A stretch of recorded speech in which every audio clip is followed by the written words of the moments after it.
Order. Please rise if you're able for the pledge of allegiance. Pledge allegiance To the flag of the United States of America, and to the republic for which it stands, one nation, under God. You.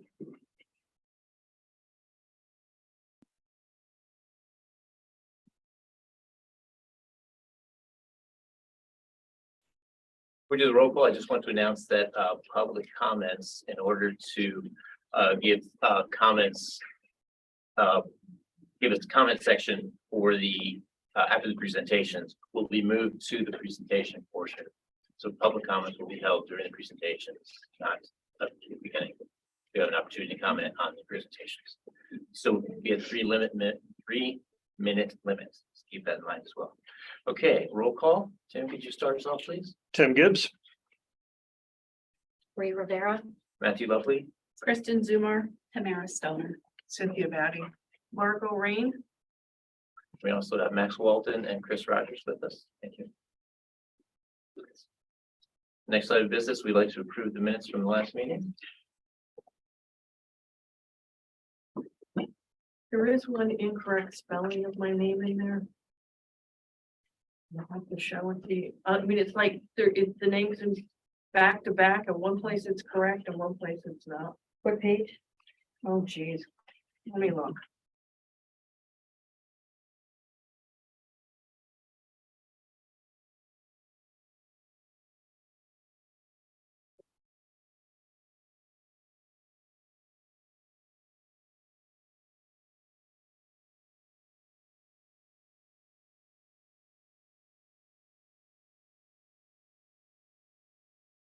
And I guess. Yes, it's on page 3 Oh, okay. in the special project section. Thank you. Oh, thank you. Any other corrections to the minutes? That motion to approve the minutes with the correction of spelling Margaret's name correctly. I'll make that motion. Do I have a second? Ray Rivera, I'll second. Thank you. All those in favor? Aye. Thank you. Thank you, Aaron. Thank you.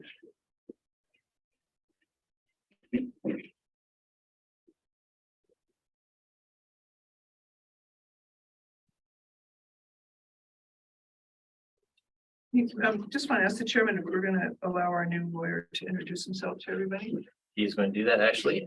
We are as part of the next item, which is the presentations and discussion and possible recommendation vote on ordinance 536. I'm going to ask Max Walton to introduce himself and to give us a rundown of how we are going to proceed in this area. Hello, everyone. It's nice to meet you. It's a little awkward that I meet you at a meeting with this full of the house, but nonetheless. So let me just give you 2 minutes. I work for Conley Gallagher. I practice land use law, mostly litigation, but I do advise boards and commissions of all types, much like the planning commission. And I'm also an instructor at the University of Delaware on a lot of these same subjects. So you might know me from that. My colleague, Chris Griffiths, was selected to be the new city solicitor after Dan stepped down. And then he drafted me to come in to kind of help out with this application because it's very land usage kind of thing. So that's how I got started. I guess about 2 weeks ago or less than 2 weeks ago, I got in touch with Chris, and there was a letter that was sent in by the developer, and they'll talk about that. That asked for the matter to be put on the planning commission agenda for this evening. So I had a little bit of a steep learning curve, and those of you who attended all the meetings know much more than I do. So one thing that I noticed, and I think everyone agrees, that the site plan. So when this was initially proposed, the idea was the site plan was going to move forward at the same time as the rezoning and comprehensive plan sort of issues. That based on the moving up of or getting this on the agenda, that can't happen. So that's the reason you received a revised ordinance today. And that revised ordinance basically, and I won't go through all of it, basically creates a condition. And it basically says look, if we recommend and council approve this ordinance, you have to proceed basically generally under the site plan that was the concept plan. And if you don't get that done and accomplished within, I think it's 18 months, then there would be a reversion back of the zoning. So that's what the revised ordinance says. But that in concept, it stayed the same. So by the way, if you wanted to, you could recommend tweaking that ordinance if you wanted to, but I think it gets us where we need to go. So tonight, we're going to hear a presentation. And I just wanted to go over what your role is. It's your role to decide whether or not to recommend this rezoning and comprehensive plan amendment to the zoning change to the town council. And they will consider your recommendation. They're the final decision makers of that.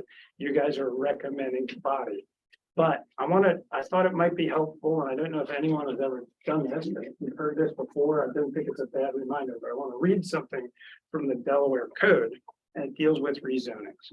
And it says the regulations defined as the code shall be made in accordance with the comprehensive plan and designed to lessen congestion in the streets, to secure safety from fire, panic, and other dangers, to promote health and the general welfare, to provide adequate light and air, to prevent overcrowding of land, to avoid undue concentration of population, to facilitate the adequate provision of transportation, water, sewage, schools, parks, and other public requirements. Such regulations shall be made with reasonable consideration, among other things, as to the character of the district and its particular suitability for particular uses, with a view to conserving the value of buildings and encouraging the most appropriate land throughout the municipality. So that's your statutory charge, okay? When you're considering a rezoning and and in this case, a comprehensive plan amendment. So one of the things that we're going to talk about maybe later, but you have to state reasons in the record for your vote. So you can't just vote yes or no on your recommendations. You have to state why. And if that can be as simple as for the reasons that my colleague just articulated, or that could be for the reasons that somebody who has spoken has already said those things. So I'll help guide you through that when it comes time, because it's not exactly easy. Now, the other thing that I wanted to talk about is, can you add conditions to an application? The answer to that is you can have reasonable conditions. All right, now reasonable is in the eyes of the beholder, right? So you can't have unconstitutional conditions. So if I hear somebody bringing up an unconstitutional condition, you're going to see me jump out of my chair. I'm not going to let you say it.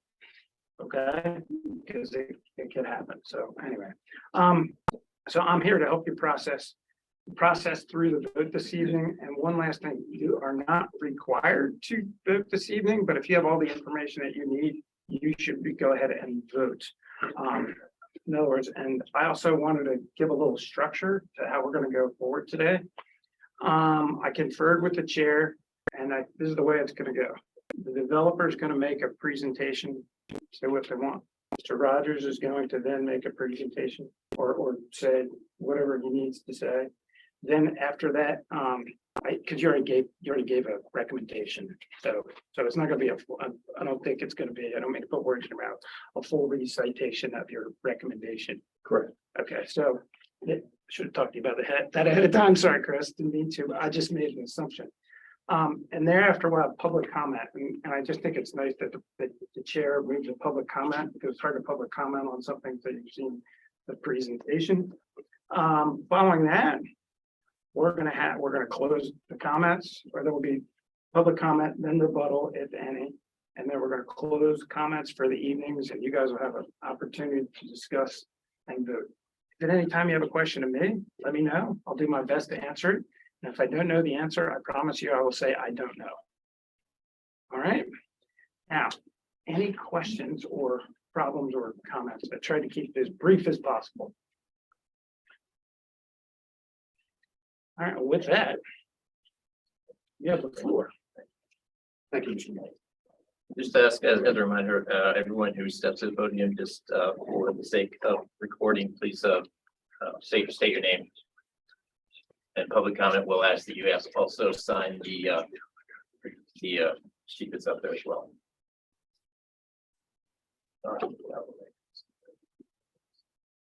I apologize, Chairman, if that's, I think I might be getting you in the forehead. I don't know. I don't need to be in this at all. It's not intentional. I'm sure. Sea level rise, man. Sorry. Sea level rise.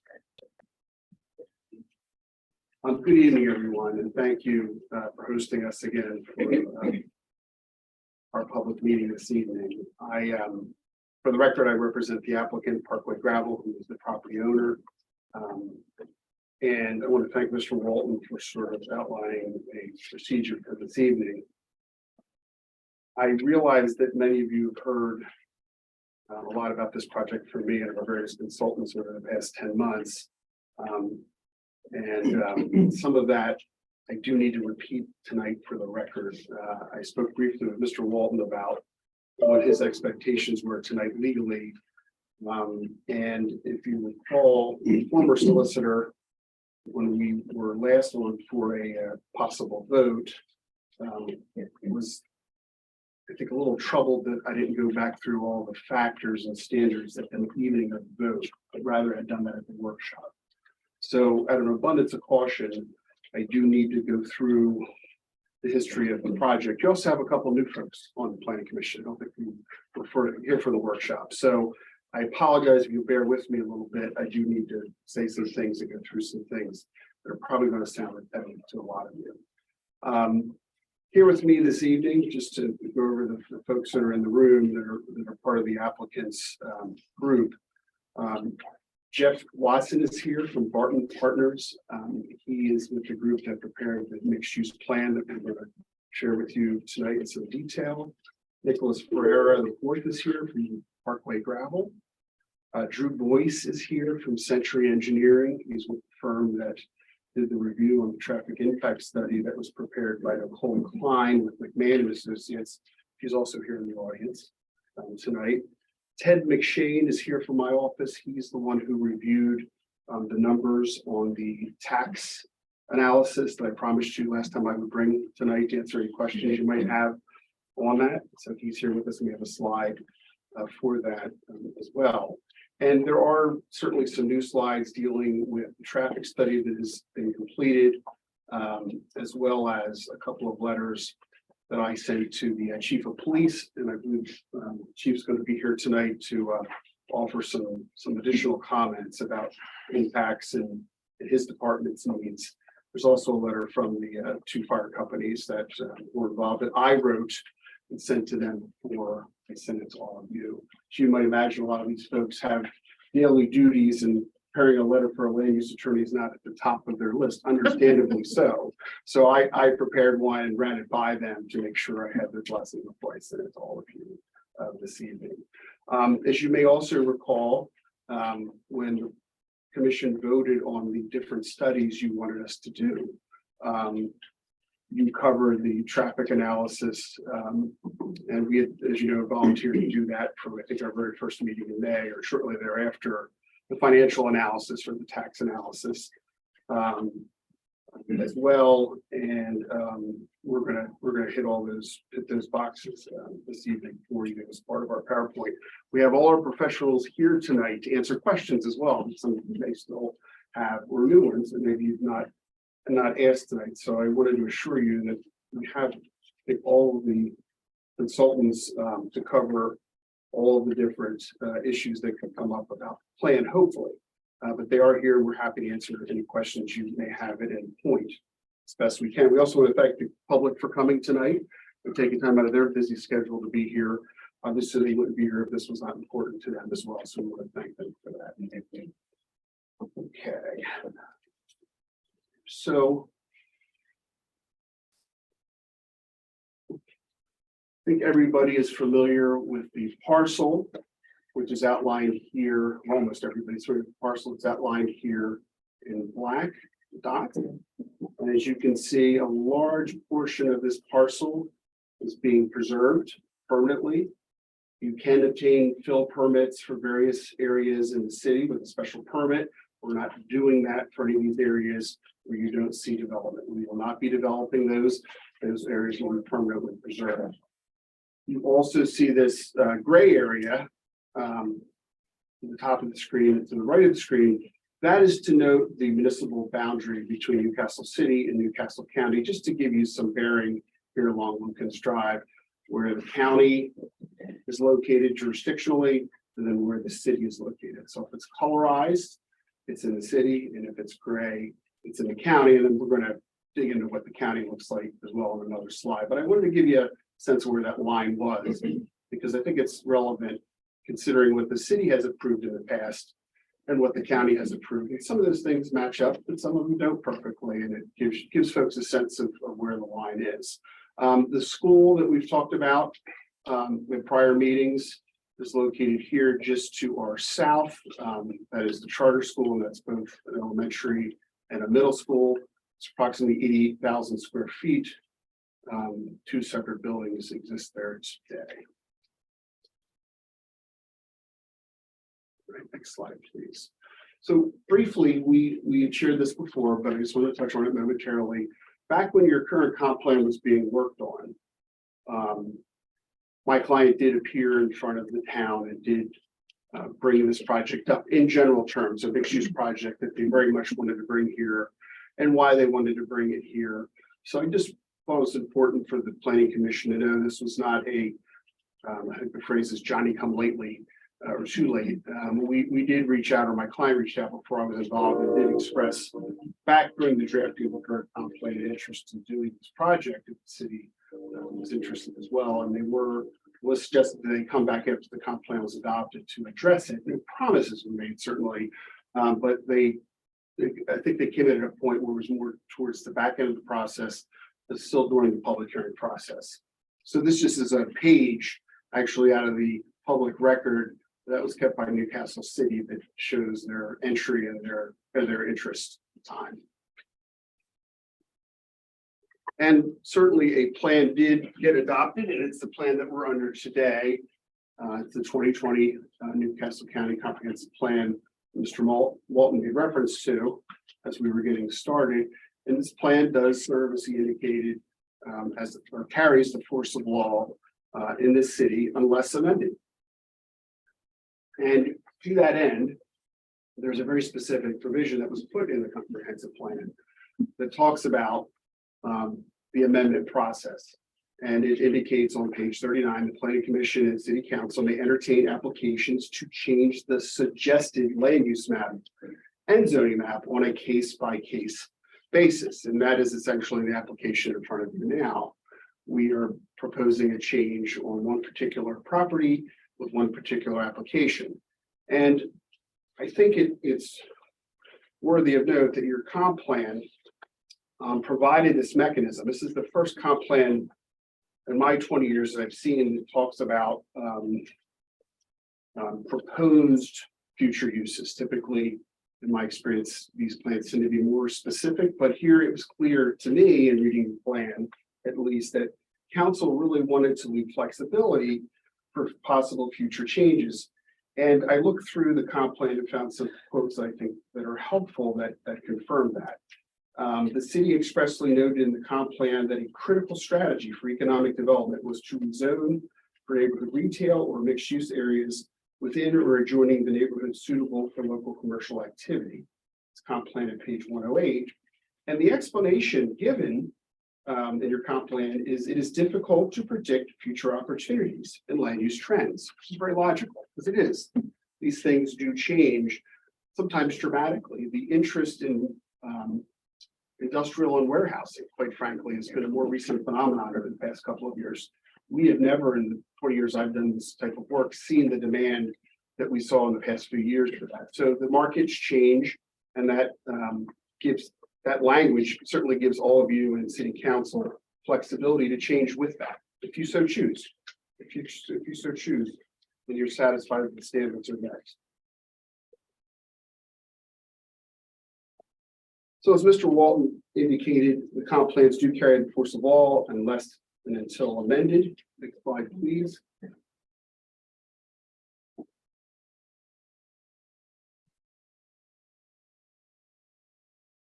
What I did here is just take a picture of the adoption ordinance 528 of your current comp plan in 2020. Mr. Walton walked you through the state law provisions that you're supposed to consider for rezoning, which we don't disagree with.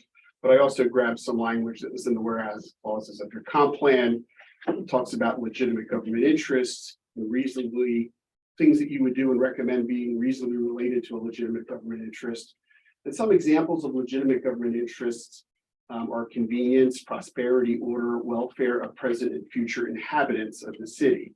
So in my experience, what those standards are trying to do, along with the ones that Mr. Walton quoted out of state law, is make sure that when you're deciding on a given application or rezoning, that you're doing things that logically advance the city's best interests, and they're not things that are on a whim or not logical or self-defeating in some ways, which of course makes perfect sense. So these are the standards that we often see as zoning attorneys get looked at and considered down the road, particularly if a court gets involved. Were these things looked at and were they legitimate and reasonable? Next slide, please. One of the first things that I personally look at in a rezoning application is what is the state strategies investment map tell us about the area that we're proposing development in, or that my client's proposing development in. And the level 1 and level 2 areas are red and like a dark mustard color, and they're the areas that we see in both your comp plan and in state strategies map, where development is generally encouraged. And it's more of a general encouragement. It's not very specific, but it's where the state and the city are supposed to be working ideally in concert to put in infrastructure. So you want folks, as a matter of planning, to coordinate between state agencies and local agencies, and even federal agencies. So you're putting infrastructure in a logical way to encourage growth in some areas and discourage it in others. So for example, on this map, you see a large gray area here of our parcel that is considered out of play, and that's because the state has recommended that we don't develop in those areas. There's a lot of wet land in those areas.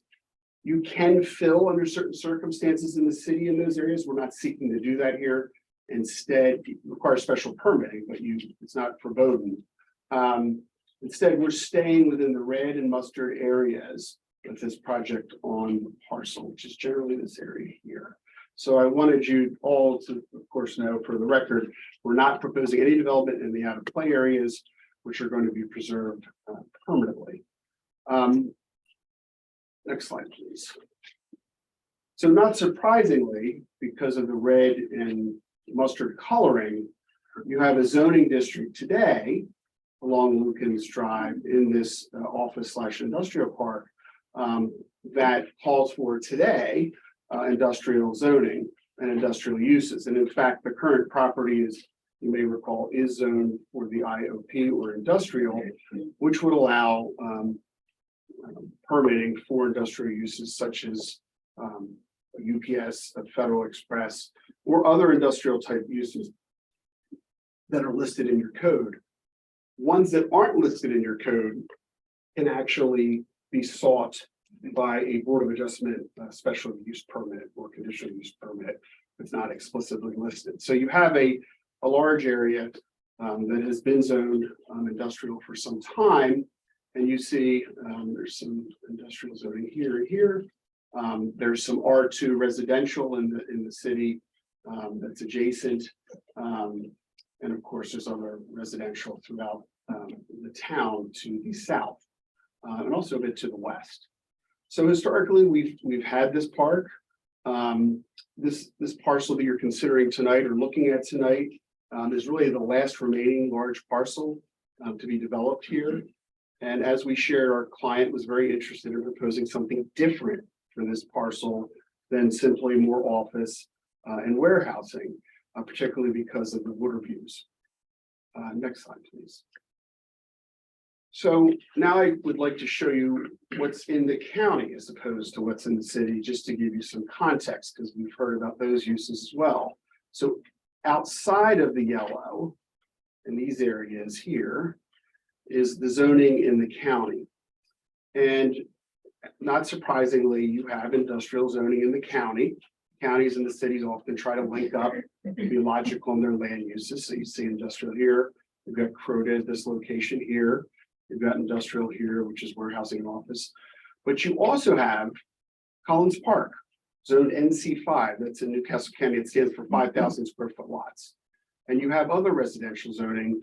And as I noted in one of my letters to the commission, following the hearing last year, where you were contemplating and decided to pause, there are thousands of residential dwellings located in close proximity to this site, albeit not on Lucan's Drive in this area. And essentially, as you look at the zoning map in Newcastle County and you consider your zoning map, you already have a mix of uses today in the area.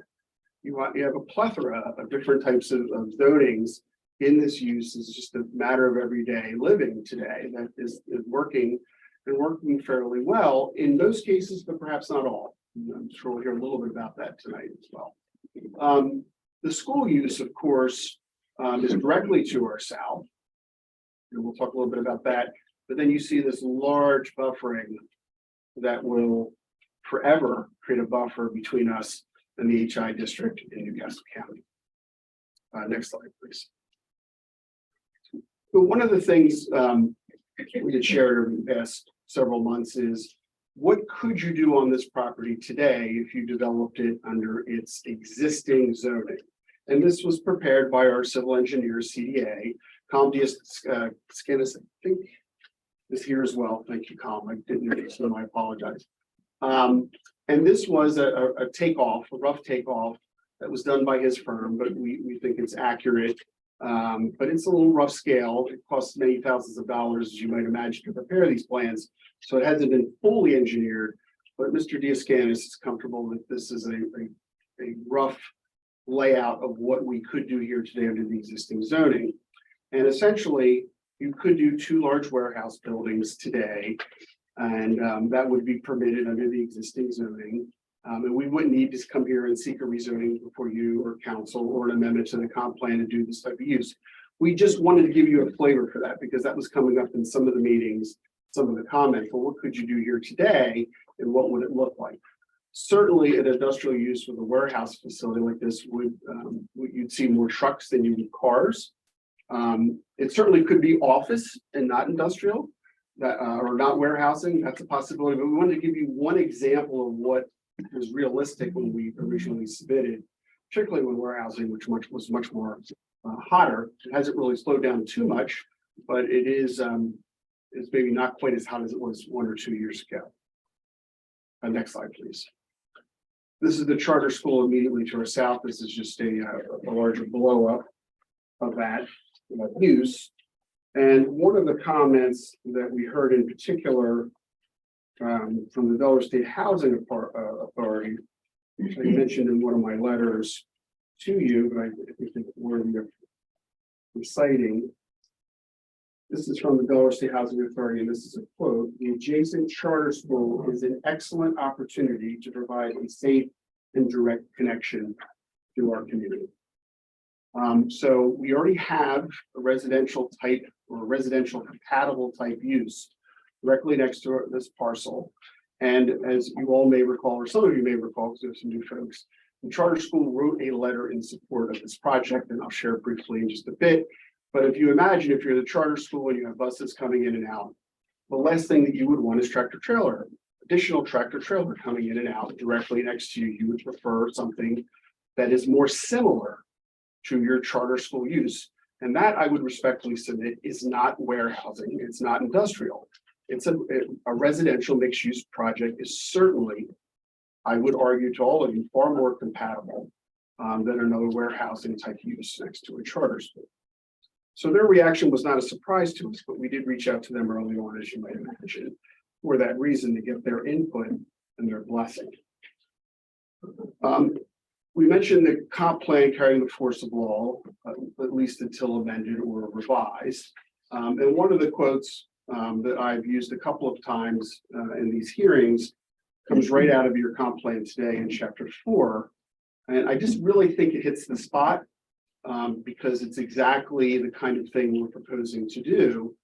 And the comp plan recognized generally that mix of uses, including mix of residential and warehousing or certain industrial uses, can be appropriate and is something that we as a community and we as a county and the city should be considering more. And it's a little bit of history, but I'd like to read it in the record because I think it's spot on. Newcastle's land use is shaped by historic patterns of development and planned efforts, starting with the first comp plan in 1964. Often these two forces are at odds, whereas historically land development with mixed types of land use within neighborhoods and even buildings, the trend since the Second World War has been to devote whole areas to a single use. And I would submit the industrial park today is pretty much a single use type of zoning category. Hence, newer neighborhoods such as Van Dyke Village and Washington Park are solely residential. The office and industrial parks are solely places of work, and most properties along the ferry cutoff may only be used for commercial purposes. While the original intent of this type of land use zoning was to separate incompatible uses, such as heavy industry and residential, its effects have been to isolate uses at such a distance that many simple trips must be done by car. As a result, traffic has increased, commercial architecture has changed to facilitate and attract automobile drivers, and former neighborhood stores die off without parking and presence on a major road. Lastly, planners have looked critically at this practice, and the idea of mixing uses has come back into fashion. Now, does that mean that everybody who seeks a mixed use gets a mixed use? No, it doesn't. But what it demonstrates is the folks who prepared this comp plan and the city who adopted it certainly wanted to keep mixed use as an option for possible future rezonings, because there are a lot of positives that can come from that. In this case, we've talked about the walkability that it would provide to this area. We talked about or shared with you our thoughts about folks who could live and work in this area. They could bike, weather permitting. They could shop. We have some limited commercial we're going to talk about and I've shared with you before, but it is a effort to begin a trend away from industrial zoning in this particular area and more towards residential zoning or mixed use in particular, as envisioned generally in your comp plan. Again, I'm not saying that provision applies to everybody everywhere, but we certainly think we hit many of the points that that paragraph talks about. And now drilling down into the mixed use plan, as you may recall, we were proposing 46 single family, 26 twins, 107 towns, 272 multifamily, which would be apartments, approximately 12,000 square feet in retail, and a 9,000 square foot clubhouse with a restaurant. The retail is proposed in the front portions of these two apartment buildings because they would be closest to the road. So not only would you have the ability to walk there if you live there, weather permitting, but folks who travel in and out of this area today, who might go onto Route 9 to get lunch, maybe even dinner if they're working late, would now have some opportunities more close by without having to drive in and out of that park every day to do their shopping or lunch or dinner needs. They'd have other opportunities close by. And also, if you work there, you might imagine that if you were to live there, you would not have to drive as far in and out of the park every day as part of your daily travels. Next slide, please. Following, there's some artist renderings that were prepared to scale. And these are representatives of the types of materials and the design that my client is proposing. We are voluntarily agreeing to be bound by these pictures approximately. There might be some minor variations certainly, but these reflect what my client intends to build on the site as part of this rezoning and comp plan amendment effort. These are again to scale. So where you see the bridge, that's accurate. That's accurate. And as you see the river, that's accurate. And I would respectfully submit that as a handsome view. And there's not many of them left in Delaware, period. Particularly in this area of Newcastle County and Newcastle City. Next slide, please. Some other vantage points. See the large sidewalks. You see a lot of it, a lot of green. You're not going to see that certainly under an industrial zoning in a warehouse or distribution facility. Not at that level, not to that degree. Next slide, please. One of the things we had talked about was a concern, a legitimate concern over flooding and sea level rise, and we looked at the plus comments very carefully in regard to this, and we had CDA look at this as well. And we resorted to a couple of tools that are available online, and this slide is a modified version of the sea level rise state of Delaware mapping tool. And when I say modified, it's been modified with these colorized areas to show you, first in yellow, what is our limits of disturbance, so that you could see that in this sea rise hypothetical of 5 feet, our client's property would still be relatively high and dry. But you can see the inundation you would have throughout the city, not entirely by any means. There's still other high and dry spots in the city, but it shows that our area or our site remains high and dry under this scenario. Now, when you read the plus report, you see there were 2 hypotheticals given. DENREC gave, I believe, a 2-foot and a 5-foot worst case scenario. One was at 2050, and one was year 2100 or 2100. This is the 5-foot scenario. And again, these are assumptions. When we talk to our consultant about this, and even folks at DENREC, these are rough assumptions. The 5-foot and the 2-foot is a worst case scenario. There's a much more conservative range, I believe as low as 1 to 2 feet as well. So we are sort of, there's a lot of guessing going on here, I think, to be candid, in my opinion, that folks are doing with some of these maps, but these are the only tools that we really have available that at least DENREC is putting out and is comfortable with putting out. Let me just go on to the next one, and then I'll give a little further explanation. We also wanted to look at, in the event of an emergency, flooding type emergency, could folks exit? So let's say, gosh forbid, there was a hurricane coming up the coast and folks needed to get out. And maybe some people wait till the last minute. We wanted to demonstrate that you could, if for some reason there was flooding heading up Lukids on the Cherry, there's an alternative way to get out of the park through an existing gate that is closed and kept closed along Buttonwood here.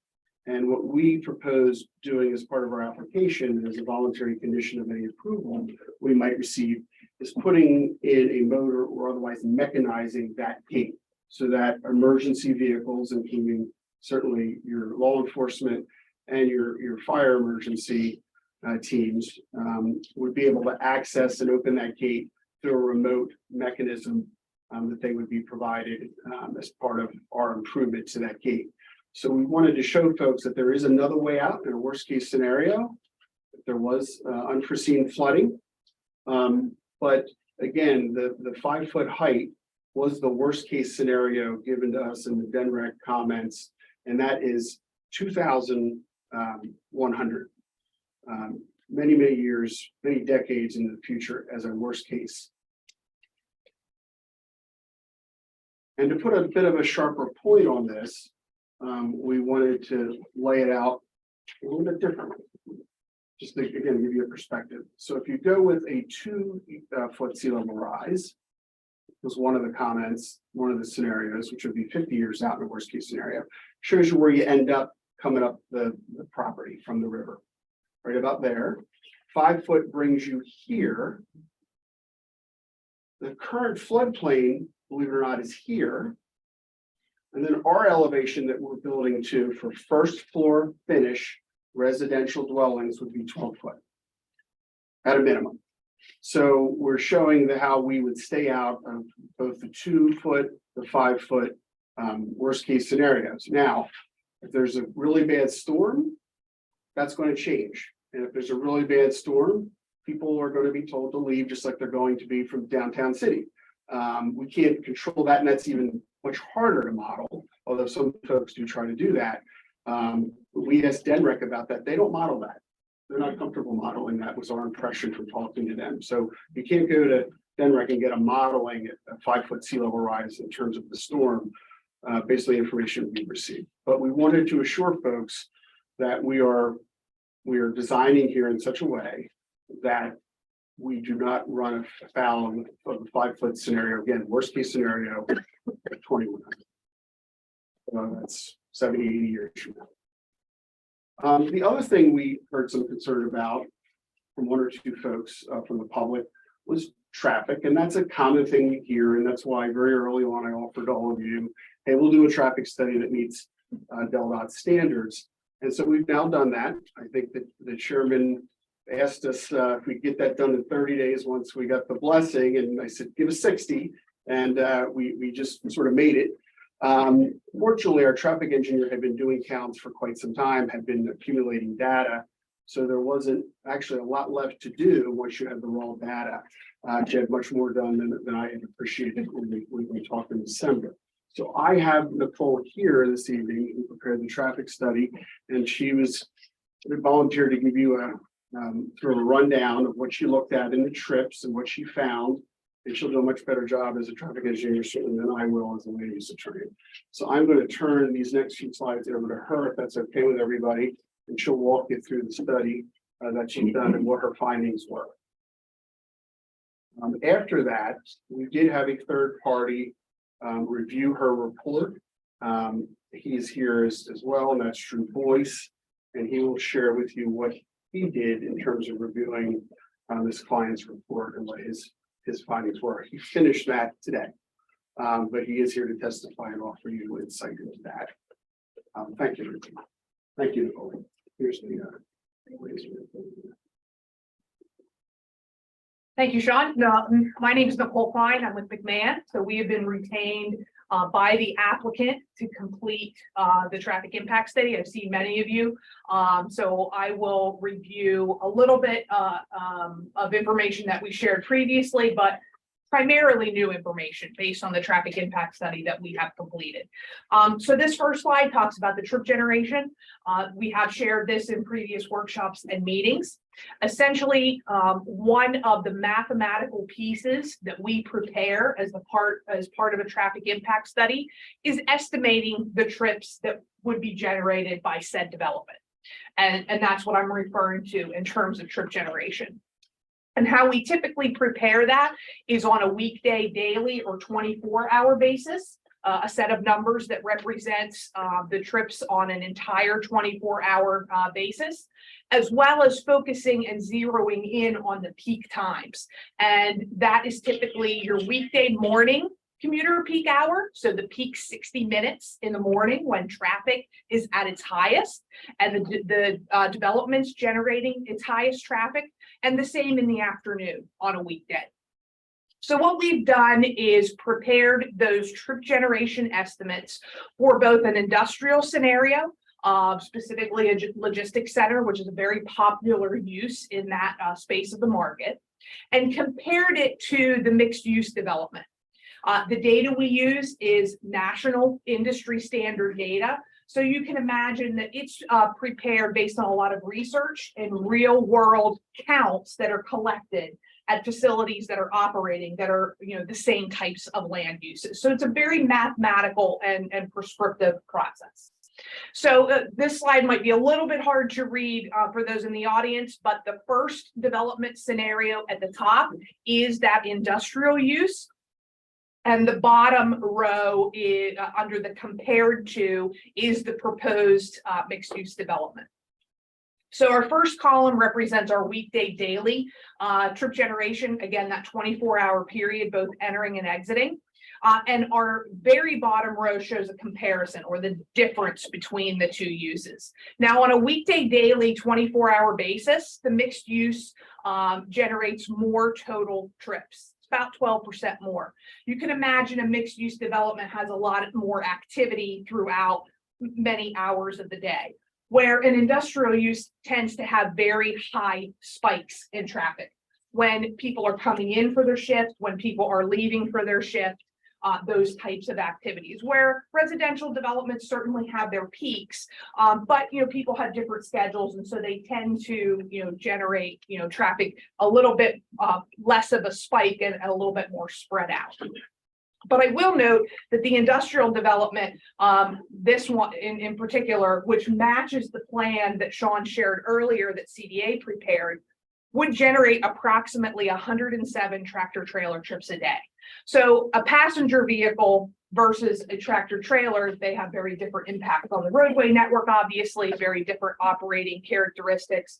So that's not insignificant. Then our middle column shows our weekday morning commuter peak hour, again, entering and exiting, and the last column the same for the weekday afternoon. During both of those peak 60-minute periods, the industrial development scenario that we presented generates more traffic at a significant amount, almost 50%. And again, that really speaks to those peaks, those spikes in traffic that industrial developments generate, around those shift changes. So with that, I'll go to the next slide. And if I could just pause, and I'm sorry to interrupt, Nicole, could you just give folks an idea of your experience and how long your firm has been doing these traffic studies in concert, I guess typically with DelDOT? Yeah, I'd be happy to. So I've been doing this for over 20 years. Throughout that time period, I have worked on many developments, throughout the state of Delaware, probably most significantly in the Newcastle County area. Those have, I think, all but very few have involved DelDOT and their traffic impact study requirements. Certainly, there are times when DelDOT is not involved. They do not have jurisdiction, as is the case here. And I've worked with the county and other jurisdictions who have their own very detailed traffic impact study standards that we have to follow and go through their process. So hopefully that gives you a little bit of a sense of my background and experience in this space. So with that, I want to talk, at a high level about the traffic impact study that we prepared. I think it has been referenced previously, but I'll note DelDOT does not have jurisdiction in this area. They relayed that through the PLUS review process. Since access is not being taken to a state roadway, they do not require a traffic impact study. But we have offered on behalf of the applicant to do one, and we can now talk about how we worked through that process. So DelDOT has a development coordination manual, which lays out all the requirements for private development within their jurisdiction. And Chapter 2 covers the traffic impact study. So we, of course, are very familiar with that process. I've done many projects through that process. So even though this does not fall under DelDOT jurisdiction, we followed that process. Again, it is very mathematical, very prescriptive, but it's important, to have a set of guidelines that are kind of tested. And I think that is true of DelDOT's standards in their coordination manual. So the first step of that process is to do, a scoping process. And essentially, that lays out what should be incorporated and what assumptions the traffic impact study should be, prepared based on. And we did that. We held a meeting. It involved myself and others from my office, Drew Boyce's office, and Chris Rogers was also present. So we worked through during that meeting a scope of work memorandum that outlined the study area and the assumptions behind the preparation of the traffic impact study. So I talked previously about the trip generation and what we really focus on for a traffic impact study is the weekday morning and weekday afternoon peak hours. Again, the time when traffic on the street is at its absolute highest, combined with when the traffic from the development is at its highest. So based on the scoping process and determining, looking at the trip generation and determining the distribution patterns throughout the surrounding roadway network, we established a scope that included 6 off-site study intersections, and those are depicted on the map. And those intersections include Cherry and Lukens, which of course, is the most proximate intersection and where traffic enters and exits the Lukens Drive area. We have then, as Cherry comes out and intersects Route 9. And then coming south on Route 9, we have Route 9 and Rodney, Route 9 and Stam, Route 9 and Landers and Riverview, and then Route 9 and Buttonwood. So those were established as our study intersections. And then, of course, we analyzed the 4 site accesses, which are proposed to Lucan's Drive as part of the development. So once our study area and time periods are established, we need to determine traffic volumes. And what we do first is existing traffic counts on the street. So we collect at each of our study intersections and on Lucan's Drive along the property frontage, we collect real data. We use camera units, so the data is highly reliable and very accurate.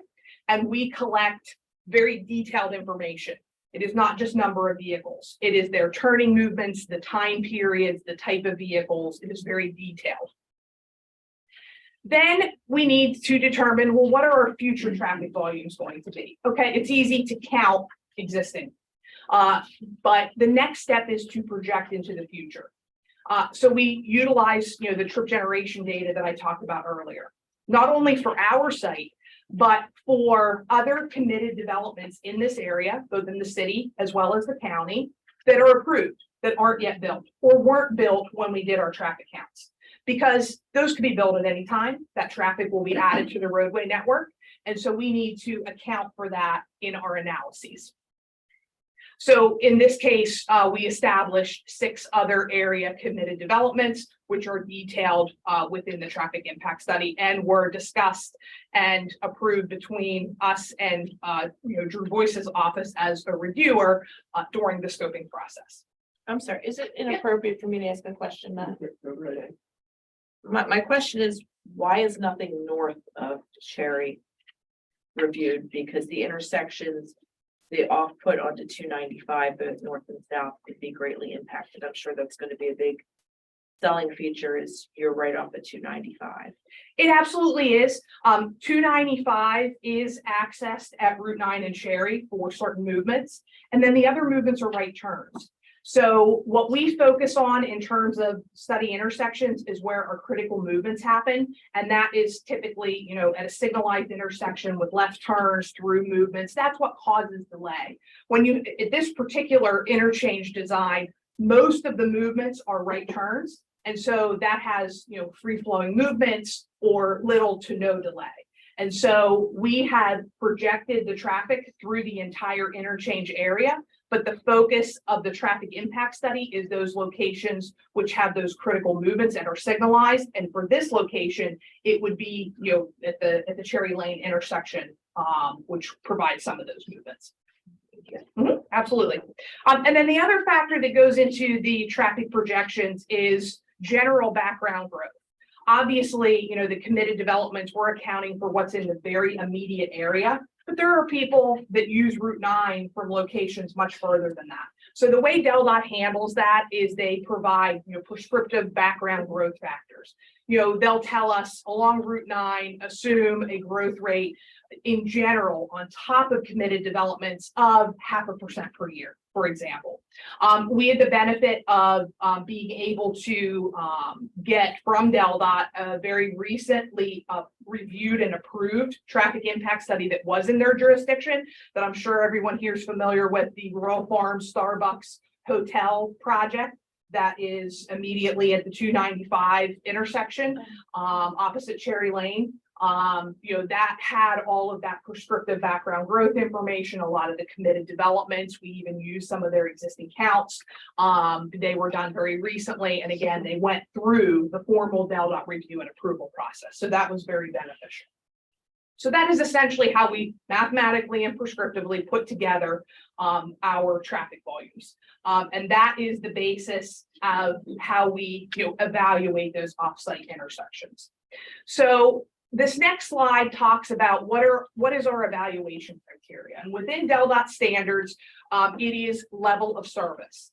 And what is level of service? Well, it is used to define driver delay at an intersection through the assignment of a letter grade on an A to F scale. So the table here at the bottom shows level of service, A, B, C, D, E, and F. And then to the right, that is the amount of delay per vehicle in seconds that corresponds to those letter grades. So that is we enter our traffic volume criteria that we just talked about. We enter our traffic control, whether it's signalized or stop control, into our software. And the results that we get out are control delay per vehicle and ultimately the associated level of service.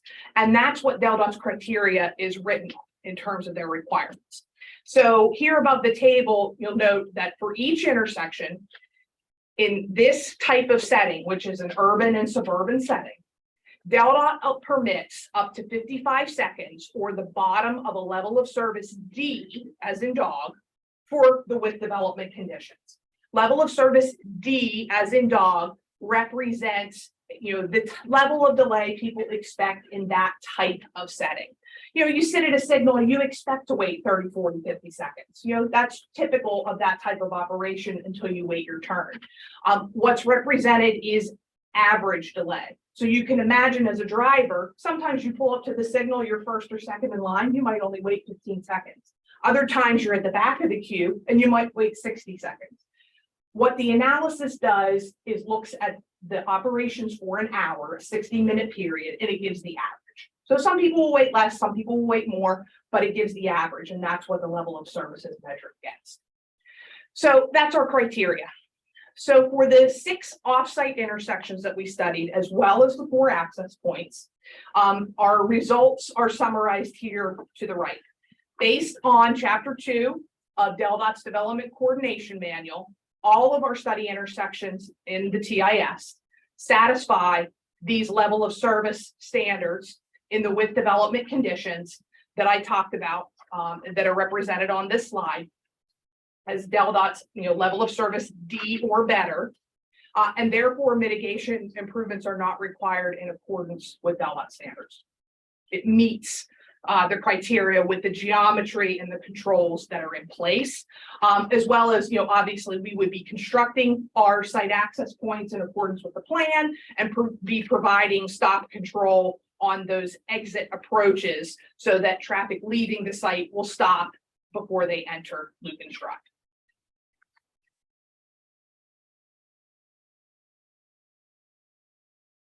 So the other item that we've discussed at meetings previously is Lucan's Drive itself. The portion of Lucan's Drive is in the county, a portion is within the city. We have looked at some of the definitions and the street criteria within the city's ordinance. So Lucan's Drive would be defined as a secondary street within the ordinance. There are 3 types of streets, and it fits into the secondary street category. And when we look at the street right-of-way and paving criteria, secondary streets should provide a right-of-way of 60 to 80 feet. Lucan's Drive meets that. It provides 60 feet of right-of-way. And then the paving width is 36 feet. And we would note that Lucan's Drive is 36 feet wide in its existing condition. And we do note that, the residential street, while, Lucan's Drive is not a residential street, but we do note that the residential street with minimum per the criteria, and that again, that's minimum, is 30 feet, which is only 6 feet narrower than Lucan's. And again, that is a minimum criteria. So, residential streets can be wider.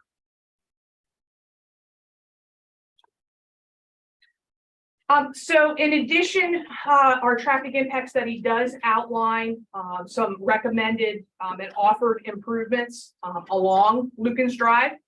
Specifically, as depicted in the plans, the conceptual plans, the applicant would provide pedestrian facilities along the Lucan's Drive site frontage, as well as connected internally throughout the site.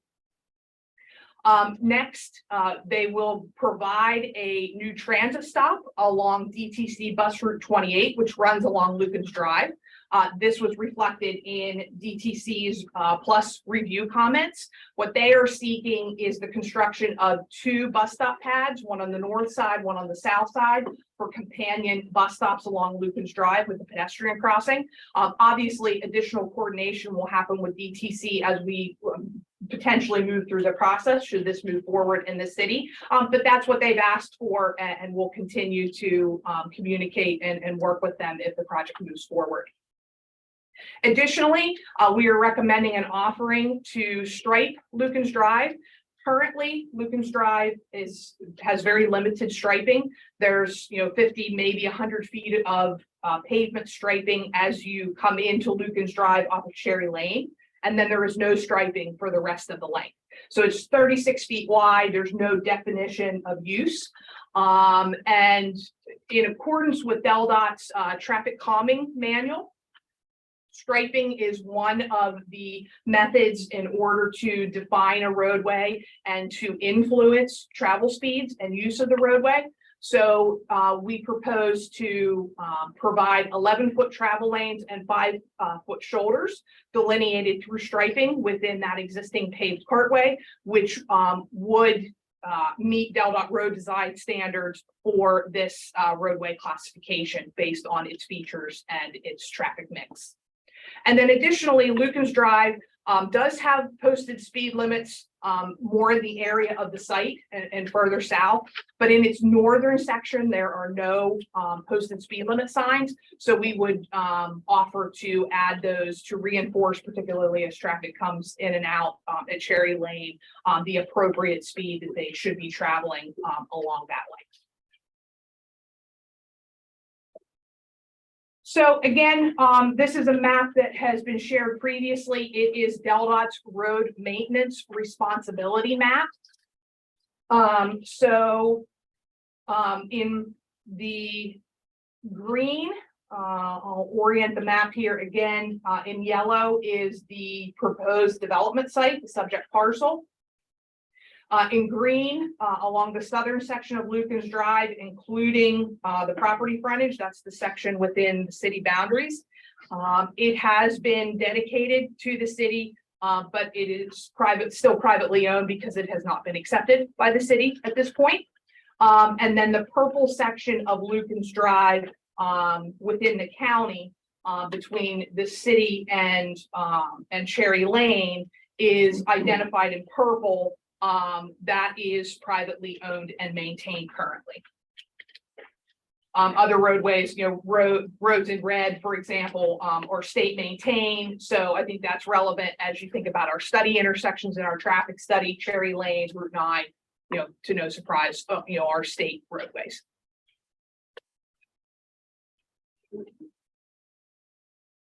I didn't know if folks might have any questions for Nicole. She's going to stay certainly, but if there's anything we wanted to ask, certainly she could help out now or just wait and see if we have something later.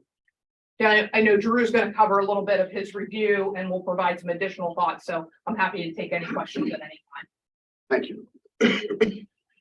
And just to for the record, the way that if DelDOT had taken jurisdiction over this project, and we were on a state maintained road, it is the applicant's duty and obligation financially to hire a traffic engineer. And so what Nicole has done in this instance is what she would have done had DelDOT taken direct jurisdiction. She would prepare the report. My client would have to pay for it, and DelDOT would be part of that review. They then typically send out the analysis to a third party. JMT is one of the folks they commonly use. We had reached out to two former DelDOT employees who we knew had a lot of experience from being at DelDOT in regard to traffic studies. And one was not available, just had too much on their plate to do within our sort of expedited time frame that we had talked about a couple of months ago. And the other, Mr. Boyce, who's here tonight, was able rushing, but was able to accommodate us on a short path to do the review. So Mr. Boyce, some of you may know him. He was a former planning director at DelDOT for over 20 years. He did the secondary review. To complete the record, though, I want to make sure you know that we were asked in the past few weeks to include DelDOT. Or invite DelDOT to be involved. And so I did invite them to be on the scoping call. They didn't have enough time to prepare the way they would normally prepare. Even though they're not exercising jurisdiction, they did indicate in the plus comments, which was brought to my attention, that they would be happy to help. That was the word they used, help. So we did include them, but they did, say they didn't have sufficient time. If we had backed up and formally involved them to help, and they went through their normal process, it typically takes 30 to 60 additional days from the point you say go. So that would have put us out to March, probably maybe even April, before we could have reported back to you. So we invited them to participate. They did disclaim that they didn't have enough time to do what they would normally do, but they did listen in on the Zoom call with Mr. Rogers, and Drew Boyce and Nicole. At the end of tonight's proceedings, if there are any concerns over the thoroughness of this review by Ms. Klein or Mr. Boyce, certainly happy to discuss things that we would do during the site plan approval process. If there's any concern, I'm hoping from what you hear tonight, you will see that we've involved two very qualified people who have a lot of experience doing this in Delaware. And hopefully that will not be necessary, but I did want to share that with you since that's happened since we last met in terms of inviting DelDOT to participate. And so with that, I'd like to ask Mr. Boyce to come up and share his review of Ms. Klein's study. And again, DelDOT would typically have a third party do another review of the study submitted by the applicant. And so we've used Drew in that capacity. And this is consistent with what I described in our last meeting, the prior meeting, how we would try to emulate DelDOT's process, even though they didn't have jurisdiction and declined. Thank you, Mr. Boyce.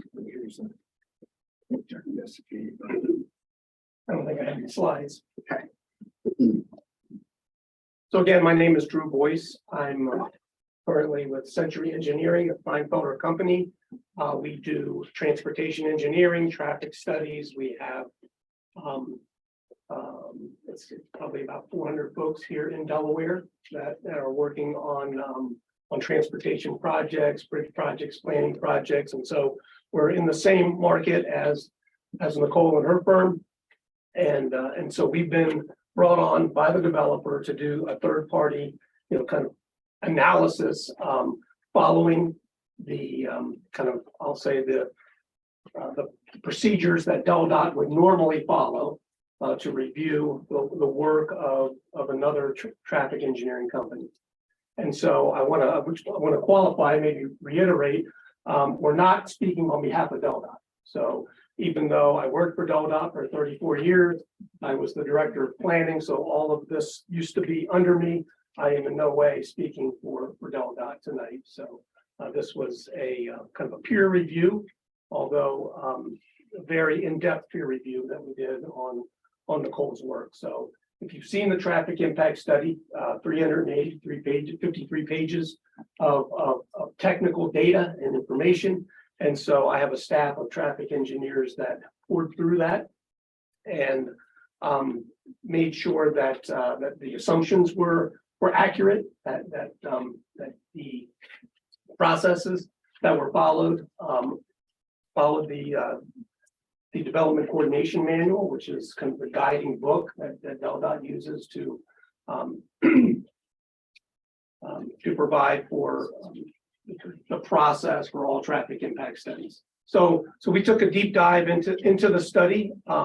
We really didn't find any major inconsistencies. There were small things. So the numbers that we came up with aren't exactly the same as Nicole's study, which is very typical in a DelDOT review. There's a lot of nuances to the software, to the program, to the process. However,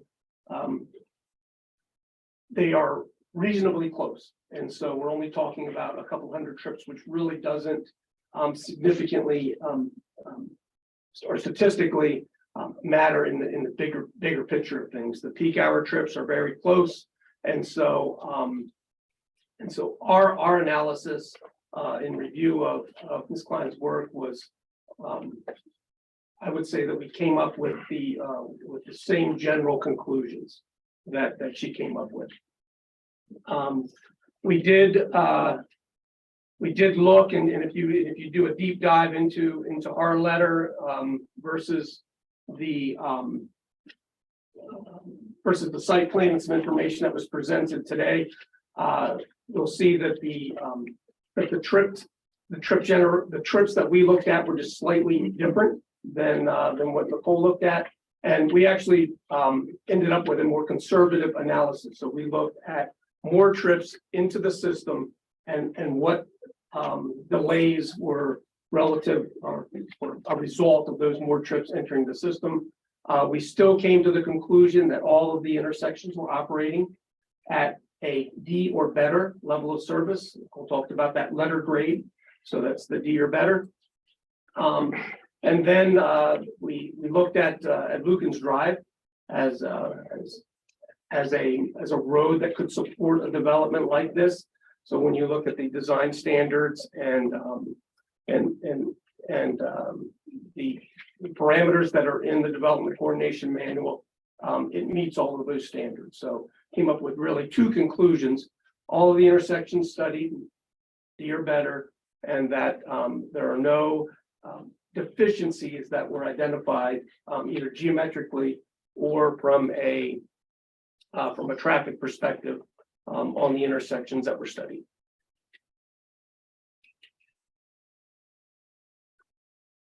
Simple question.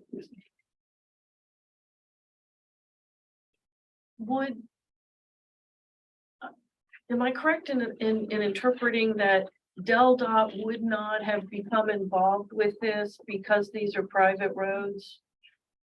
Or is that incorrect? That is correct. So typically, the development coordination manual initiates an action if in fact you're seeking access on a state maintained roadway. And so that would require then the applicant to go through the DelDOT process if in fact this were a state maintained road. Because the city has jurisdiction, they can, DelDOT does not, because you do. And now it's obviously your prerogative to invite them to the table, and obviously they offered help through the plus comments, but again, the timing for this particular project necessitated a path that we took, and so we essentially we did do pretty much the exact same thing that DelDOT would do. We had a scoping meeting. You'll see that the correspondence looks very familiar to DelDOT. We do traffic studies ourselves. We get the review letters. We know what they're looking for. We know what they, the types of analysis that they do, and we replicated that effort in the review of this line of work. Okay. Can I ask just for clarification on that? Is it just because the development will exit directly or be accessed directly on Lukens, and that Cherry and Route 9, even though they're state roads, technically would not be impacted then? Is that, it's not within their scope because of Cherry? Because according to the map, Cherry and Route 9 are state roads. So it's specifically that one section of Lukens stops DelDOT from being involved. So it's not the, I'll say it's not the study's limit of the scope that initiates what jurisdiction the project would fall under. It's the actual location of the project that's located within the municipal boundary of the city. And it has, and DelDOT does not have jurisdiction because some roads within the city, DelDOT has a certain level of jurisdiction that's been granted to them through an agreement with the city. And in those particular cases, DelDOT would be involved. In this particular case, Lukens Drive is not one of those roads. And so therefore that didn't, This is it's not the path we followed. It's the city versus the county. That's the problem. If I may interject, Mr. Chairman, DelDOT did say at Plus that, they cannot require a traffic impact study because the site does not access their roadway. But they did say they would assist the city if we required a traffic impact study. We were in the process of trying to determine exactly what that meant, what role would we play, what role would DelDOT play officially if we took DelDOT up on their offer to assist the city in the review of the TIS. The applicant decided to move forward with their own scoping meeting. We invited DelDOT, we participated. DelDOT made it clear that they were not participating in any material way because they were not formally asked to participate in the review of the traffic study. I agree that it's been done in accordance with DelDOT standards. We haven't had a chance to review it, but DelDOT would have been involved if we had formally asked them. But again, the applicant decided to move forward on their own in accordance with Mr. Boyce's guidance. And Chris, or Max, to that point, if this project is moved forward, in future steps, would we be able to consult with DelDOT or how would that? I mean, it seems like it's more of a deeper dive. I wouldn't say it's a deeper dive. It would just be formally done in accordance with DelDOT requirements. I'll get into that in my recommendations regarding how to view the results of the traffic study moving forward, and we'll see what you think about that at that time. Okay, all right. But in your judgment, this was done according to how DelDOT would have done it and arrived at a conclusion that DelDOT would have arrived at. I can't say that because we just got it Wednesday and my traffic engineers have not reviewed it.